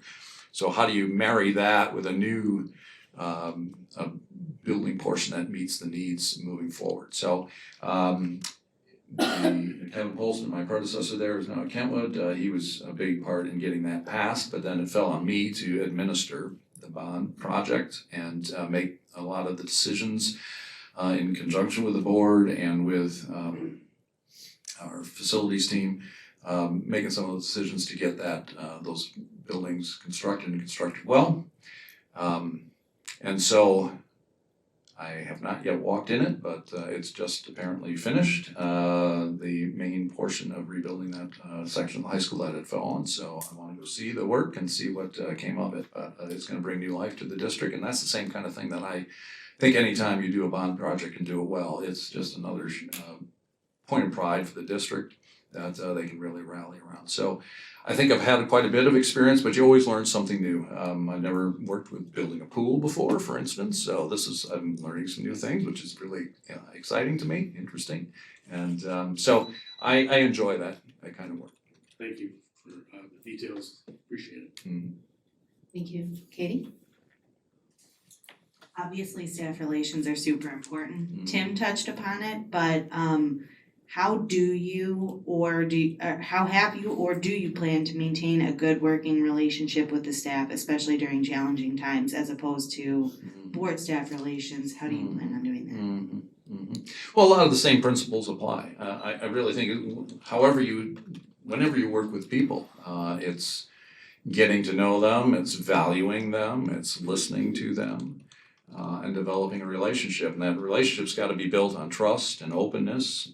It's got to be built on being predictable, that people know where you stand on things, and that you can work through things together. And so when it comes to working with staff and working particularly with staff representatives, perhaps through a union or what have you, I think we need to treat them and work on a relationship that is one that's going to be mutually beneficial for our students, because we always want to keep them first and foremost.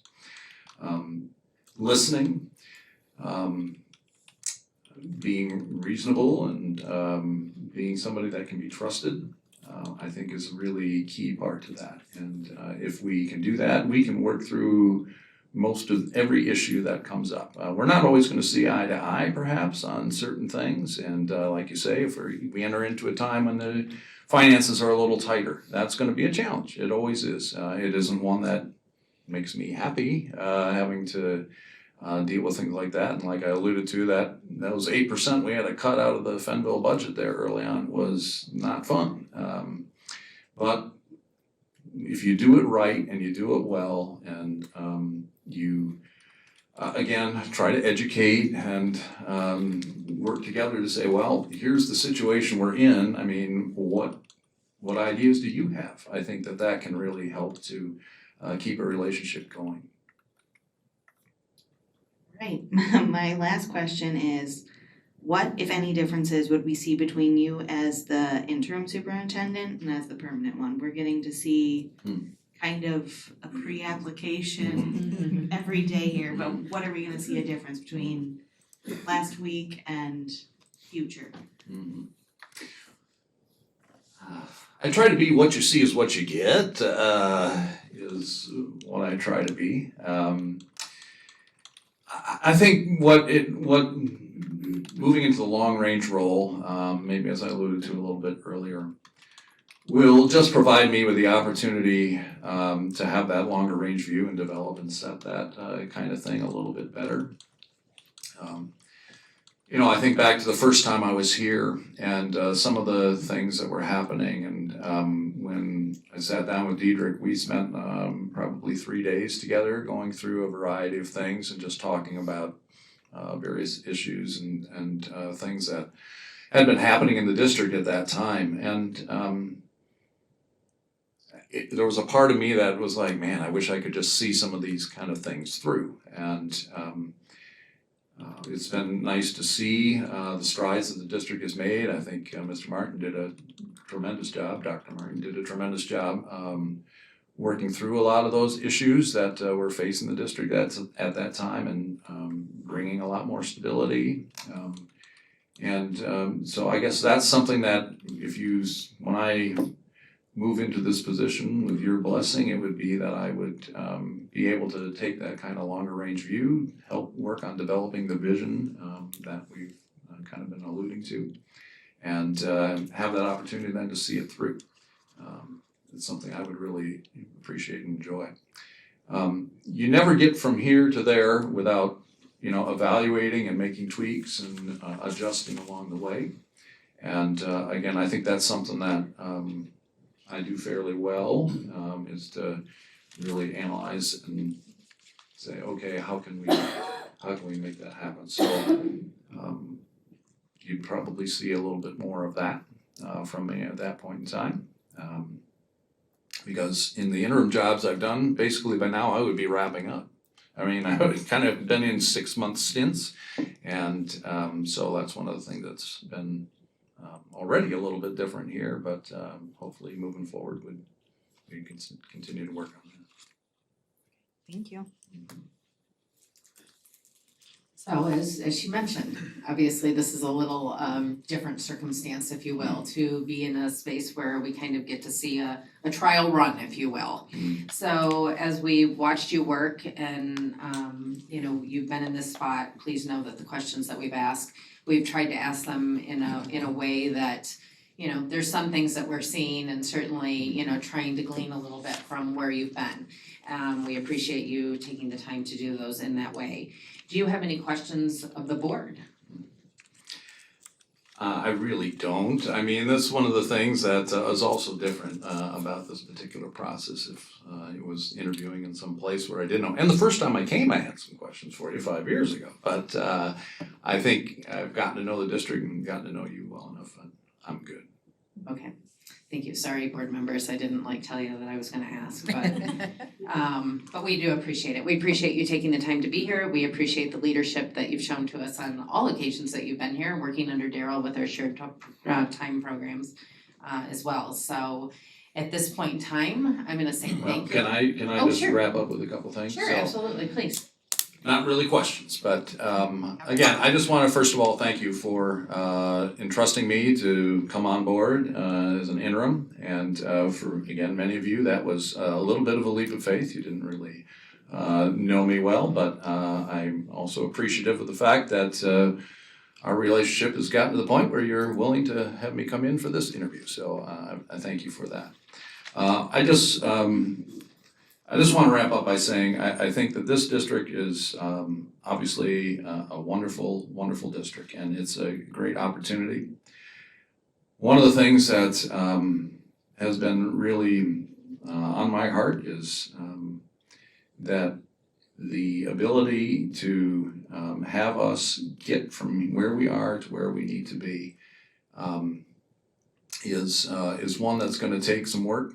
It's going to take us continuing to move the ball forward, and is going to be built on, again, the kind of openness that we can connect with all of the different groups that we serve, and that we listen and we collaborate. And that's one of the things that I hope that if I'm able to be in this role, that I'm going to help provide, and we will do great things together. So.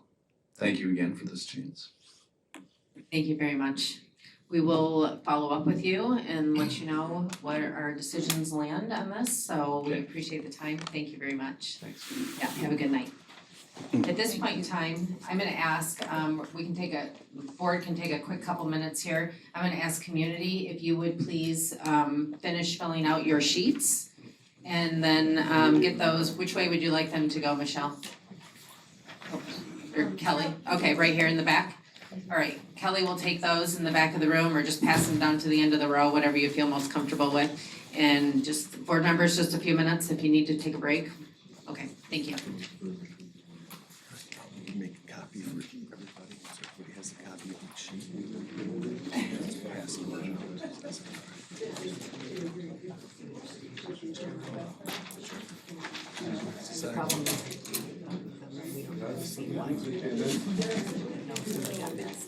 She put a check on the bottom. I'm just saying, if we had 20 sheets, everybody would have 20 sheets of paper. I got my music, I got an audiobook, we got all things. Good to go. Good to go. Oh, I see what you're saying. Yeah, we can do Jennifer that. has a staff. Yeah, we can do that Marcy if you has a wanna do staff. that. John. I think so, I think so. I hope you're not going very far with that sweater. I'm going all the way to New Orleans with this sweater on. Well, you'll survive there with that. I'm military, whatever, I'm just trying No, I'm fine with that. Hey, how are you? Do you know who I am? This is Oakley. Lori. How are you, buddy? How are your boys doing? You're so good. I was just gonna tell you, Brad tries to say. Where's he at? I always go through, I always go through 2 or 3 of these. You really? I bring my own bigger bottle and I go out and do that tonight. Good with wine. Oh, feels warmer in here today. Yes. I'll tell you, where he. Maybe the sweater. I wore a sweater last time. Well, we only had like 28-minute meeting. Yeah, it was quick. But you know, he's a great kid. What's his rate? No, he is he a major probably? Okay, front, yeah. You know, he did his 10th with the Air Force. And then they It is I know, very you good. know I know. So yeah, I just wanted to say hi. Thank you so much, You Lori. It's bet. great to see you. I had her children years ago. And her son is a major in the Air Force, flies the F-16, so. Amazing. It's cool, yeah. Very cool. Yeah, it's She looked familiar to me. Couldn't tell. Lori Altman, Okay, that's her yeah, name, so. yeah, okay. Yeah, Very, very cool. My two twin boys, they were so cool. yeah, Still remember. nice, that's awesome. It is cool. Can I suggest some targets for an F-16 pilot? It's a target. How do we pass along some information? Get some GPS coordinates for, like, hey, if you just happen to accidentally drop something. Flying by there. Now I forget, what am I supposed to be doing all here? What is this device? This is remarkable. I'm trying. Okay. For 100 days, okay. Well, I got it on my tab. It's a note-taking pad. Okay. It takes away all your distractions, but lets you organize everything in, I still know how to use it, so. Right. But it feels just like writing on a piece of paper. It's different. And It's that's, the same thing as like a Kindle, like that electronic ink, so it's not it's like electronic ink, yes. that blue You ink. can email, you can download things to it. Oh. You can send stuff. It's not really Right. easy to tell, but, Yeah. Guess who's gonna have one at the next board meeting? You I'm literally trying to- add to cart. I'm Add trying to find a spot. I'm still learning it. Do you have a TikTok shop that she could buy it off of? You look- But you gotta try it. I did it with some gentleman for the National Guard and I'm like, yeah, let me try that. And, I'm a much more efficient typer. I'm so fast at typing that it would make no sense for me to you can write, convert but this I to, you can converted this to, to yeah. typing, yeah. Just try writing just like you. Yeah, I click away at my key. Well, I like the weight of it though. might also That was kinda more than read I my writing. Is that the one that expected. goes right onto your thing? It You connects? can. It's good to be on a team that Bought one, my son has one. I don't know if he uses it. Oh, it does don't feel like like these writing. It's just like writing. clunky. It's like Yes. a couple times I was like, man, you're driving me nuts. I know. Like with my laptop keyboards, they're so much quieter. These Yeah. ones are like, These mice, Yeah. whatever. To me, they're like when you move them, it feels like you're. I think I'm gonna bring my laptop back. Perfect. Start using it because he's talking, I'm like, alright, I'm gonna stop for a minute. Is that, oh, it is. It's Well, I was magnetic. impressed that you were just typing away. I'm like, man, I've seen you hit backspace a few times, but I was like, Well, I started typing it, and then he took the conversation in a slightly different direction. I'm like, well, I don't wanna type all of that, so I'm gonna re-summarize. It's just, I feel like paper and go to pencil your though. tab. Oddly, it does. There's something about how they've replicated the weight. That is interesting. Try it, Jason. Alright, now I wanna try it. Very Jason's probably already had one. Did you send Kelly out to make copies? Yeah. She made- It's not bad, right? So Don't show me that stuff. I've gotta figure how to put, you can load a PDF on the markup. Yeah. Yeah, I wrote on it, Daryl, the great technology. Yeah. 100 days. Really, 100 days. You will. That's what you've forgotten that. Like pivotal files. Probably, yeah. I thought if they were stapled, we.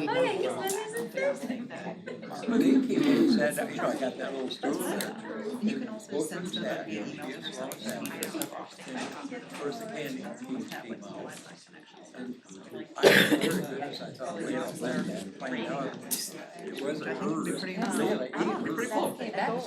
None of that over there. Yeah, none of that over there. At least there's no snow. You don't have to make that call, so that's a good Back to thing. handwriting? What time do you get up? I don't handwrite. My alarm goes off at 4:30. you know then. I know. When it snows. You get up at what time? 4? Done with any mode of. When it snows, I'm out. You mean the weather isn't reliable? You have to get up and check anyway? When it snows, I'm out the door. Yeah, okay. Yeah. So if there's something predicted, then you're up earlier than that anyway. Who goes out and drives? Who goes out and drive road? The two of you? Which So areas do some you coffee take? cards for Christmas is what I'm hearing. But I apparently will be shoveling snow into Dirk's, potentially Dirk's driveway this winter. If I he's- think that's what we heard. That's a good one. Some on the other That side does of not work. Alaska, The what? Whitneyville, Alaska. That's where you drive? Yeah, It's and my I do- neighborhood. I do the west. Yeah, Whitneyville and like 96th. Okay. Alright. Let me know anytime to say you don't need to come up here. Yeah. I'm in the Barber Ridge development, so Okay. like our roads are That pri- don't count then. right, our roads are privately plowed, so I'd have to like, I'm the second house in, so I'd have to like actually make an effort, so. Well, you could. I mean, I could, yes. Yeah, you're right. If you were a good board member, you'd be making an At effort. 2 a.m. you'd be awake and letting her know. Call in and let us know. Yes. That'd be like most popular board Or member. I could just ask my kids. Yes. They tell you the night before what to do. Hey kids, is it a snow day today? Yes. Did you put the white crayon in the freezer? Did you know, ice cubes in the driveway, all the No, they just 3 go, dozen? they just go, Dad, you know the superintendent, can you call her paper? Yeah, always loved that one. I got offered money once in North Branch. This kid was like, I got $5. I'm like, dude, you're in like 3rd grade, what are you doing? Come on. That cracked me up, that was classic. The one last year cracked me up when they took the picture of Dr. Martin and they added the sunglasses to it with the caption of coming in clutch with the snow day. And that circulated amongst the kids. It was pretty funny. Most superintendents don't get out of bed. Post what? Most superintendents don't get out of bed. Oh, I know. Okay. But they do get credit.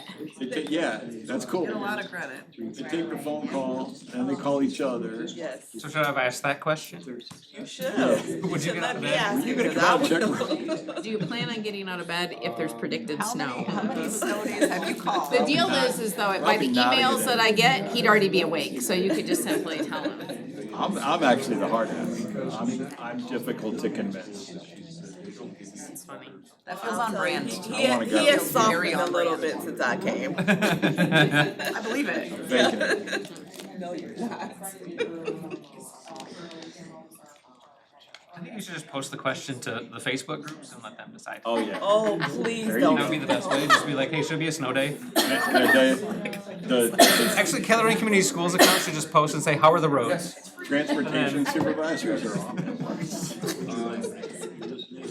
You're gonna be very popular though with your new app. Yes, I do think you'll be very popular with your new app.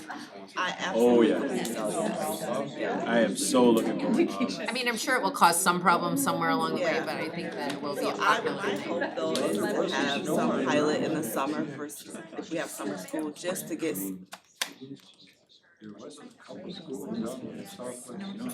She can see like what. No, it'll be good. I'm pushing. Yes, Can I get access to the overall so I know which route to take to avoid the bus routes? You gotta come in and look at I gotta go to work, so I just wanna like, okay, this bus is here, I'm gonna go this direction. first day of school. I Work will never. 1 day a week. So just so board members know what's going on, so traffic, you're doing we did ask that, a Traffic at copy, the coffee shop, otherwise known as my kitchen. so rather than passing them around and trying to make sure everybody got it, everybody has been made a packet that we will turn back in after we're done. So please take the time to review it, take notes, and I will just kind of watch to see when we're ready to move forward. Do you want us to like mark off our names on each of these or anything, or? No, you do not need to mark up your name at the bottom, just to try to speed it along, we went ahead and made a copy for each.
Are we ready to move forward with discussion?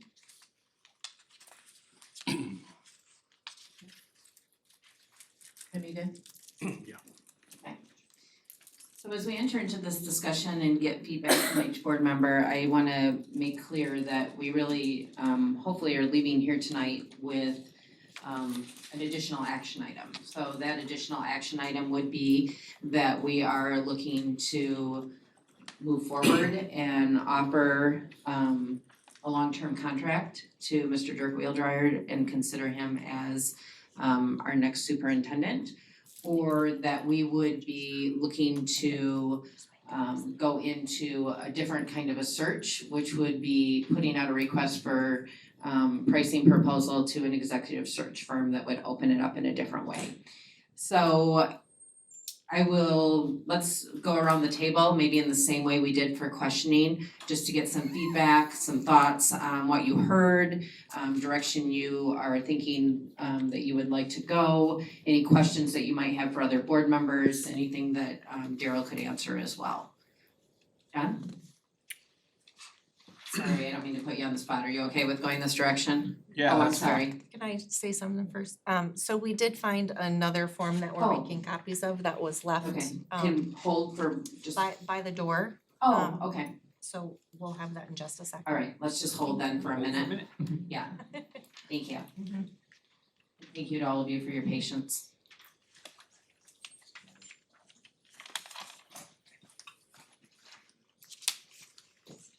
You know, there's nothing else going on at this time of the year, so, you know, coming in for, you know, December 20th meeting here.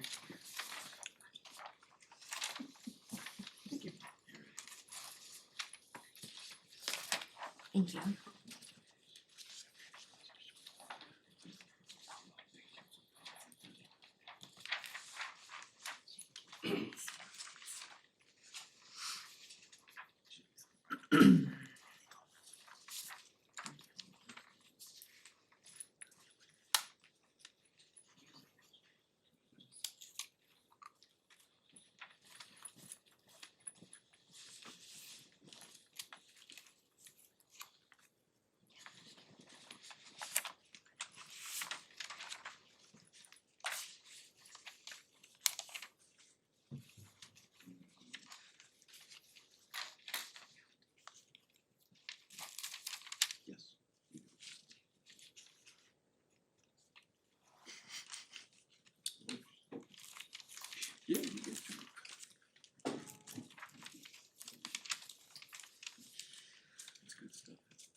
Go ahead, Jen. I think we, Katie and I, when we checked on some references and had some conversation, what I really was impressed on is the stuff that we heard, we seen. And we everybody alluded that tonight, that we've seen it in action. And it's really good to me to hear that other districts had the same thing, and I think a few others wrote the same thing, that they're hearing the same thing that we heard. I was really thankful for that. Thank you. Jason? So I think, you know, all of the, you know, community feedback seems to be overwhelmingly positive. Interactions that I've had have always been overwhelmingly positive. You know, certainly a wealth of experience and knowledge and all of that. So yeah, that's all that. The concerns that I've had has really been around the process, because I mean, right now he's the best candidate of one. And maybe would have been the best candidate of 5 other candidates or whatever, you know, I don't know. So I just wanna make it clear that my concern has never been with Dirk or Mr., you know, as a person or as a superintendent, but just in the process that we've gone about in trying to find a superintendent. But other than that, you know, everything's been positive. The only one, I guess, not even a concern, but you know, just in sitting here, there was a lot of the answers were in some of the generalities. And I know Brittany was pressing for some specifics as well. You know, but speaking in a little bit more of, you know, kind of not dodging the question, that's kind of a bad term to use, but you know, speaking more generally as opposed to, hey, these are some key things that I think we should be doing, or you know, some ideas. But you know, I don't think he's not capable of having those ideas.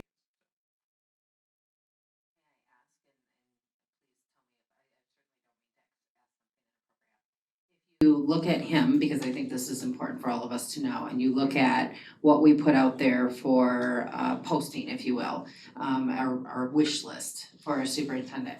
Is there something specific on there that you do not see, like a checking the box of, if you will? So no, I don't think there's anything that he is not going to be capable of, but I think there are degrees of capability, right? You know, if we want to use sports analogies, right? There are a lot of people that can play the game of basketball. There are some that are significantly better than others. I famously called one of our previous superintendents as Michael Jordan of superintendents, right? And we have the ability now to find our Kobe Bryant or LeBron James. Are we finding a Kobe Bryant or a LeBron James, or are we getting a really solid player like a Carmelo Anthony? For those that know basketball or don't know basketball, I apologize, but that's just kind of where my mind goes. Like, are we getting, you know, somebody who is going to be a really good and good enough, or are we getting the superstar that could really, you know, elevate us much, much further? And that's my only thing, and again, Dirk may be that guy, but I have nothing else to compare him to right now. Thank you. Jennifer? So, you know, when it comes to hiring, I think that we are in a time now, even more than other times, where there are significantly more open positions than there are qualified candidates. And so to find a candidate as well qualified as Mr. Wildryer right now, I think that we're very lucky to have had the opportunity to even interview him. That being said, I agree with Jason that we need to make sure that we are examining his abilities from every angle and hiring a superstar. We don't want just an okay superintendent. That being said, Jason and I had an opportunity to do a Zoom call with Mr. Cortez from Muskegon Public Schools, and then also read the notes from the rest of you who also had calls with other professional references, and I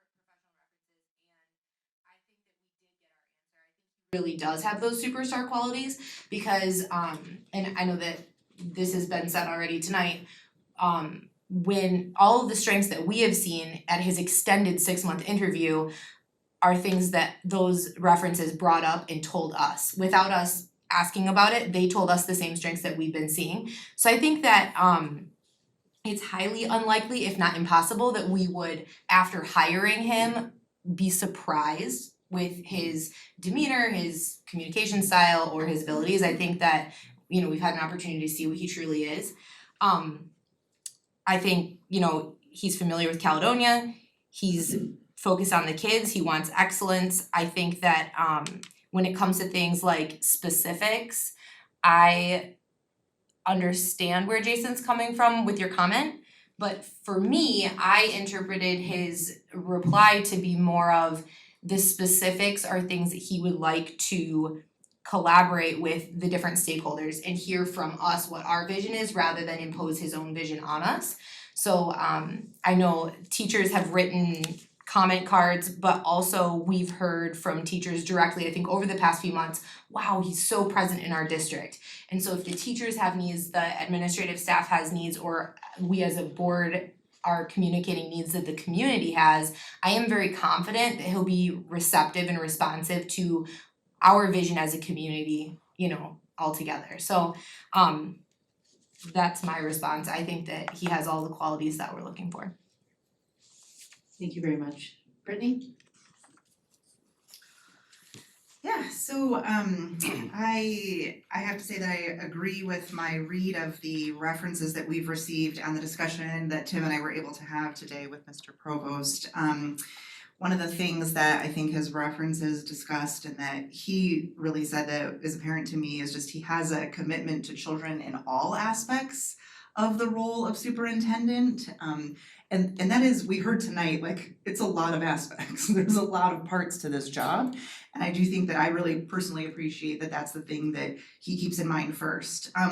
One thing I heard tonight and that I think was, for me, just something that I was happy to hear was he recognized, and the way that he said it was really, I'm gonna quote him a little bit, like recognize that a connected and engaged child is a child who is going to be able to better access their education. And that's really meaningful to me because I think that we do have to figure out how to get our kids connected and how to keep them engaged in our district, because I do think it is gonna make a really big difference in their educational success over time. So that was something I heard tonight that I think would make him a great leader to encourage us to figure out like how to do that. You know what I mean? And like that was where I heard some specific things, but I would like even more in that area, and I'd love to hear more from the district, from the community, from our teachers along that line too. Like yes, capturing kids' hearts is like an awesome first step because it gives us a framework for how to move forward, but I would love to hear more along those lines. One of the things I've appreciated as a board member in working with him so far is his ability to articulate legal challenges, his ability to have some foresight with what might be coming down the road. To me, that felt very familiar, as Dr. Martin did that for us too. And I appreciated that because he also was able to talk about how that may impact board policy and how we should be preparing for the future, what we need to do to keep ourselves out of potential hot water situations, right? That sort of thing. So I thought that what I've seen in working with him has been really helpful from a board member perspective and thinking about that like board superintendent relationship. my own interactions with him on a personal basis, on a learning him basis, have also been overwhelmingly positive, which I feel like is also what I have heard from teachers, from other community members. It's what I'm seeing nods of from the folks in the audience tonight who are on our administrative staff and our teaching staff. And that is very reassuring to me. The last thing I wanted to say is that I think that right now, one of the things I've heard from our community members, from our teachers, from our staff, is that we need a leader who is capable of helping to unify us. A leader who is capable of bringing us together around a common vision, and helping us identify that vision for the future.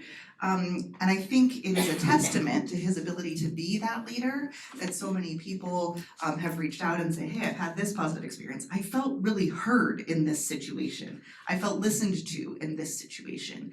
To me, that is a superstar of a leader, actually, because though I haven't worked with a whole bunch of superintendents, I've worked with a lot of other leaders. And that is something that is not, it's not a guarantee that you're gonna have somebody who's gonna listen.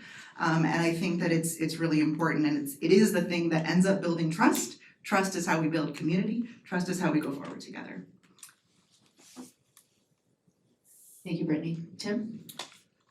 So with regard to our reference today in the Zoom call, I learned a couple new things, but one thing that stood out was how he shares his management style with his team and how that rubs off on the team and how that benefited the district. That's a leader. We know Dirk. There's a lot to be said about having experience in the district and continuing on with the district. There's a value to that, to me. I think when it comes to the specifics that might be in question here, a lot of it's up to us to set the role of where we want to go, the vision of the district, the goals. So it's kind of hard to answer that question in specifics when it's really the board's role versus the superintendent's role. And I feel that there are very few drawbacks with Dirk that I can think of. I can't even share one. He's solid in working with him in the past. I think he's the best fit for our district, and I'm all in with him.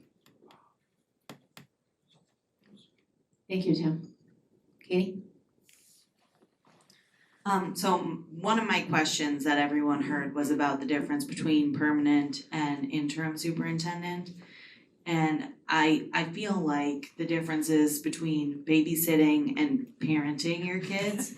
Because, I mean, realistically, it's like the standard of being so visible in the hallways and interacting with staff and parents and everything. Sometimes it's not sustainable for someone to do. And as John mentioned, we actually were the ones that talked to the board president of Fenville, which was his last permanent superintendent role. And the stuff he was saying, he was there for 9 years and he kept up that standard of taking care of the community, taking care of their staff, taking care of basically everyone that fell into the stakeholdership of that school district, to the point where he described that he had to tell him, like, you gotta go home. You have a family, you need to focus on that. But he was visiting restaurants and hanging out with people, and it seemed like he really valued the relationships that he was building, and not like it's easy to pull back and sit in your office. There's so much to do. And I know Fenville is much smaller than we are as a school district, but it just seemed like he put his heart into everything that he did. And obviously, when he came here during the summertime, we were all given the opportunity to have one-on-one time with him before we even had kind of the thought process that we're gonna start this, and do we start internal versus external? So when I was in a one-on-one, I wasn't thinking to myself, this guy's gonna be here in December, sitting here for us to ask questions. But I feel like you really got a sense of him. And I think that he has done a really good job at maintaining relationships and uniting the school district. Like everyone else said, teachers, other staff members, parents, everyone notices him. And with my kids and Brittany's kids going to Emmons, he stepped up a lot when they were in kind of a point of crisis, and he helped out and he chipped in. And I think people noticed that. And while I can understand feeling like I'm not sure the process of this thing and maybe there's something better out there, I get that. But I don't wanna live in the space of what ifs. And I kind of feel like, especially when we have so many staff members, so many community members coming forward and telling us this guy's fantastic, it would feel sort of tone deaf to ignore that and then say like, okay, but let's see if there's something better out there, especially when we're acknowledging that he's checking off boxes and we can't quantify what is it that you're missing or that we would see out there more. But I do understand having that doubt. Everyone has that doubt, but that's kind of where I'm at. Thank you. Speaking from myself and experience, certainly Tim and I have walked this road before. And, you know, there's a lot to consider. Absolutely, there's a lot to consider. So this was a little different, given the fact, like I said, we kind of have a little preview of him here. So we've had him once before, we've called him back. If you look at his resume, the people that have had him and needed to call somebody, they called him back. There's a reason why he gets called back.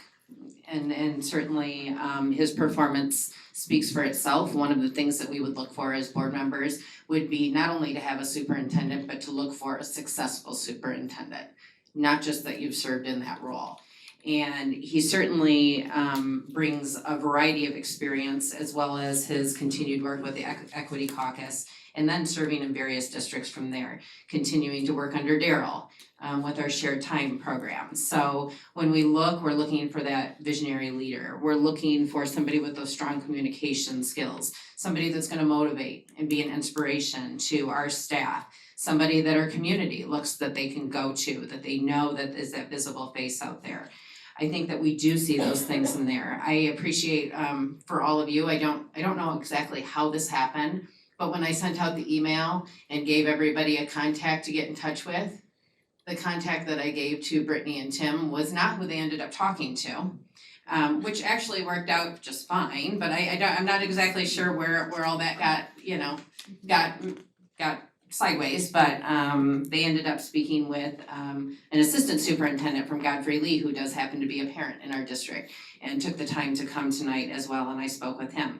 But just so that you all know, when I reached out to make contacts, I did speak with Mr. Eric Mockerman, who was the Board of Ed president, or is the Board of Ed president right now for Godfrey Lee, and of course, his first response was hire him. He talked about his willingness to discuss through things. He talked about his willingness to sit down and have a conversation. You're not gonna agree on everything, that's okay. But his communication skills being just impeccable, being able to really read a room, to know where people are at.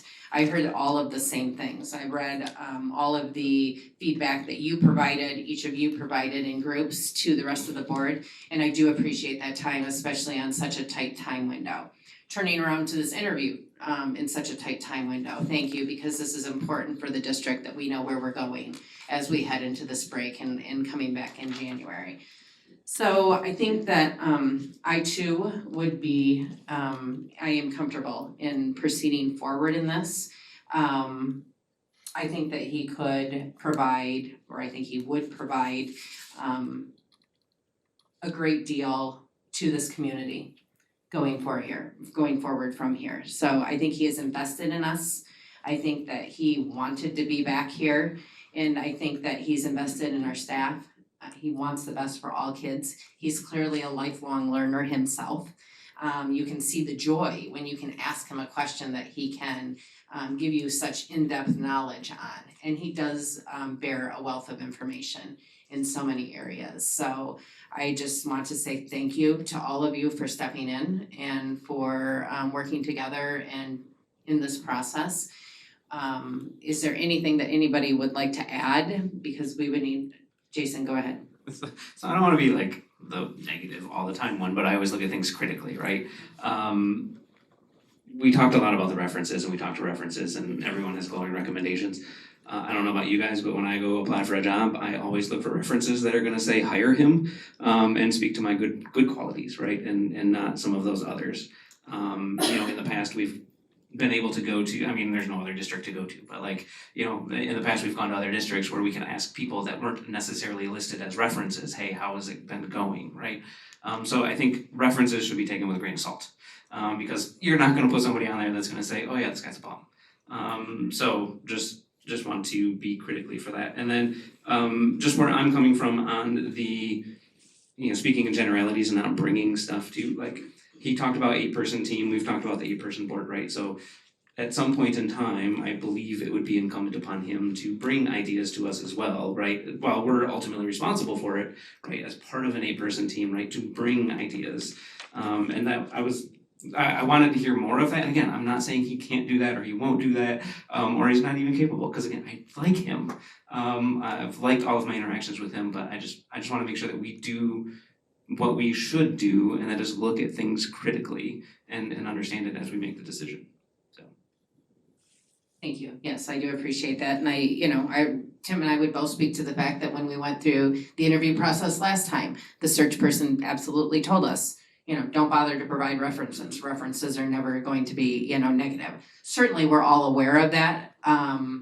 Again, we also have our own references here within the district due to the fact that he has been working for us. So when we talk about unsolicited references, whether it's our administrative staff, whether it's our support staff, our teaching staff, whether it's our parents that see him out in the community, those are all working references that we see now, and the qualities, and I agree, I think so many people have said it, the qualities that we see that we're questioning are, okay, is this just, he wants a job here? That's not what we're hearing. I think we're hearing the confirmation through the references that we got, that what we're seeing is what you're getting. That's what they saw, that's what they had too. So I think that that's the confirmation part of the references that I at least feel that provided. Anybody else can personally? Yeah, I think we do have examples of our own references. Marcy and I are a reference. The teachers that spoke, the parents that spoke, the other administrators, and sharing how they feel about their. So I don't think we're going off references that are placed in the resume. We're going off references in addition to those that are credible within our district. Absolutely, and the reference checks based on the references he provided with his application, like I said, they were done just at the request of, hey, let's do our due diligence in here and go through here. Because certainly, like I said, we do have our own references beyond what was provided, which you are right. Nobody's gonna provide, a reference that, doesn't say something that, you think is positive, even if they've got something constructive to offer, so. And I mean, I would, again, throw a slight caution even into the references that we have here.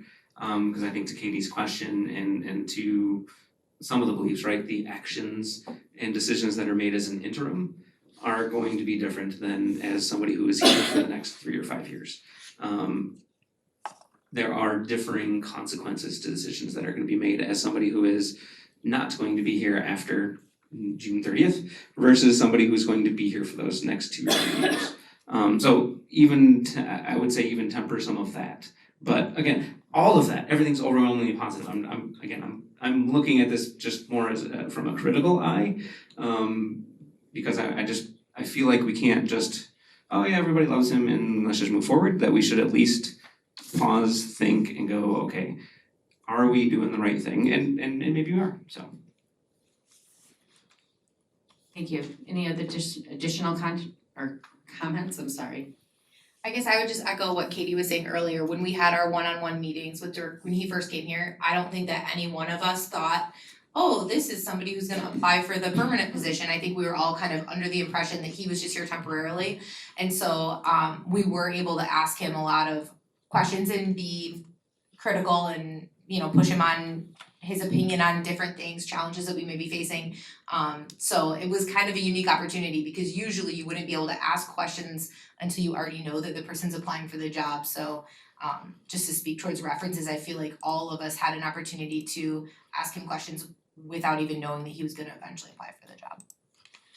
Thank you. And certainly there's task at hand for us as a board and working with whether it's Mr. Wheeldryer or a next superintendent. Certainly, the timing of this transition and having Dr. Martin leave, we've spoken on several occasions of things, that we need to really have board workshops on and discuss, how do we wanna move forward? Do we want to structure differently? How do we wanna look at things? So, those kind of things have been on hold, and certainly it is not missed by him that those things, are there in front of him. As we continue to work or develop relationships as a board of 8, if you will. So, any additional comments?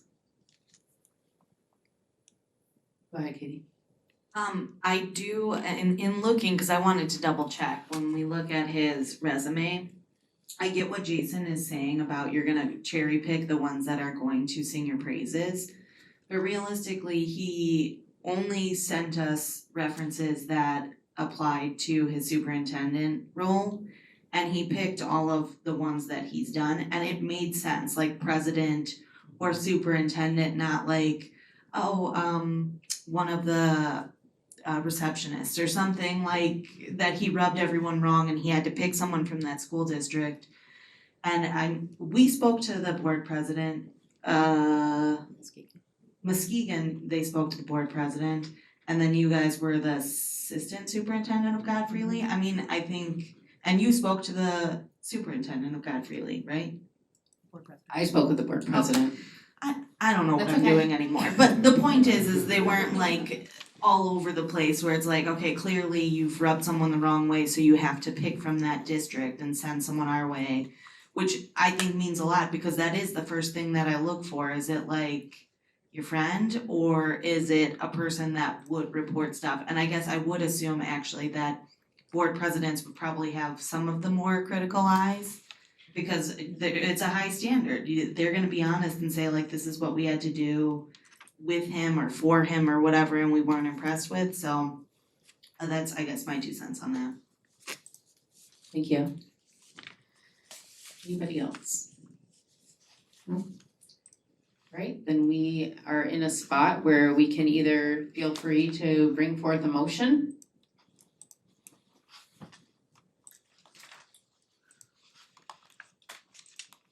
I move that we, I'm sorry, may I? Oh, sure, you may. I move that we offer Mr. Dirk Wheeldryer the position of superintendent Caledonia. Second. We have a plethora to choose from, thank you. I think Jennifer won. I think Jennifer, yeah, we can, You win a Second twice. second twice, yeah, no, another second. With that, I guess I would like to also say that if we are going to offer that contract, I would like to add to that motion that we would authorize, if you will, or ask the Finance and Operations Committee to enter into negotiation. And Mr. Kingsbury, I will ask you to assist with that, as well as legal counsel. And then to work with what a contract would look like. Could we adjust that motion? Yes, so can we adjust the wording of that motion to include that portion? So I would suggest, I move that the board enter into contract negotiations with Mr. Wheeldryer. If that would be acceptable. I'm good with that as a friendly amendment. All right. And then I have a re-second to that one. Are you good with? Okay, well, we'll put you on record too, Jennifer. All right, could I please have roll call on that? Berber Garcia, Yes. Brandow. Yes. Isich, yes. Morris. Yes. Nichols. Yes. Sadu. Yes. White. Yes, motion carries. This is a good day for Caledonia. Thank you, I appreciate everybody, I appreciate your time. I wish everyone Merry Christmas, Happy New Year. We look forward to seeing you back here in January. I'm gonna ask board members before you leave, if you will just turn in your public, you can turn in your whole folder, really, it just, at this point, that would keep it easy, so. Thank you all. Oh, wait a minute, before we go, board members, I need let me make sure I'm at the end of my agenda here. Motion to I adjourn. just need a motion to adjourn, please. So moved. Second. All in favor, say aye. Aye. Any opposed? All right, thank you, Merry Christmas.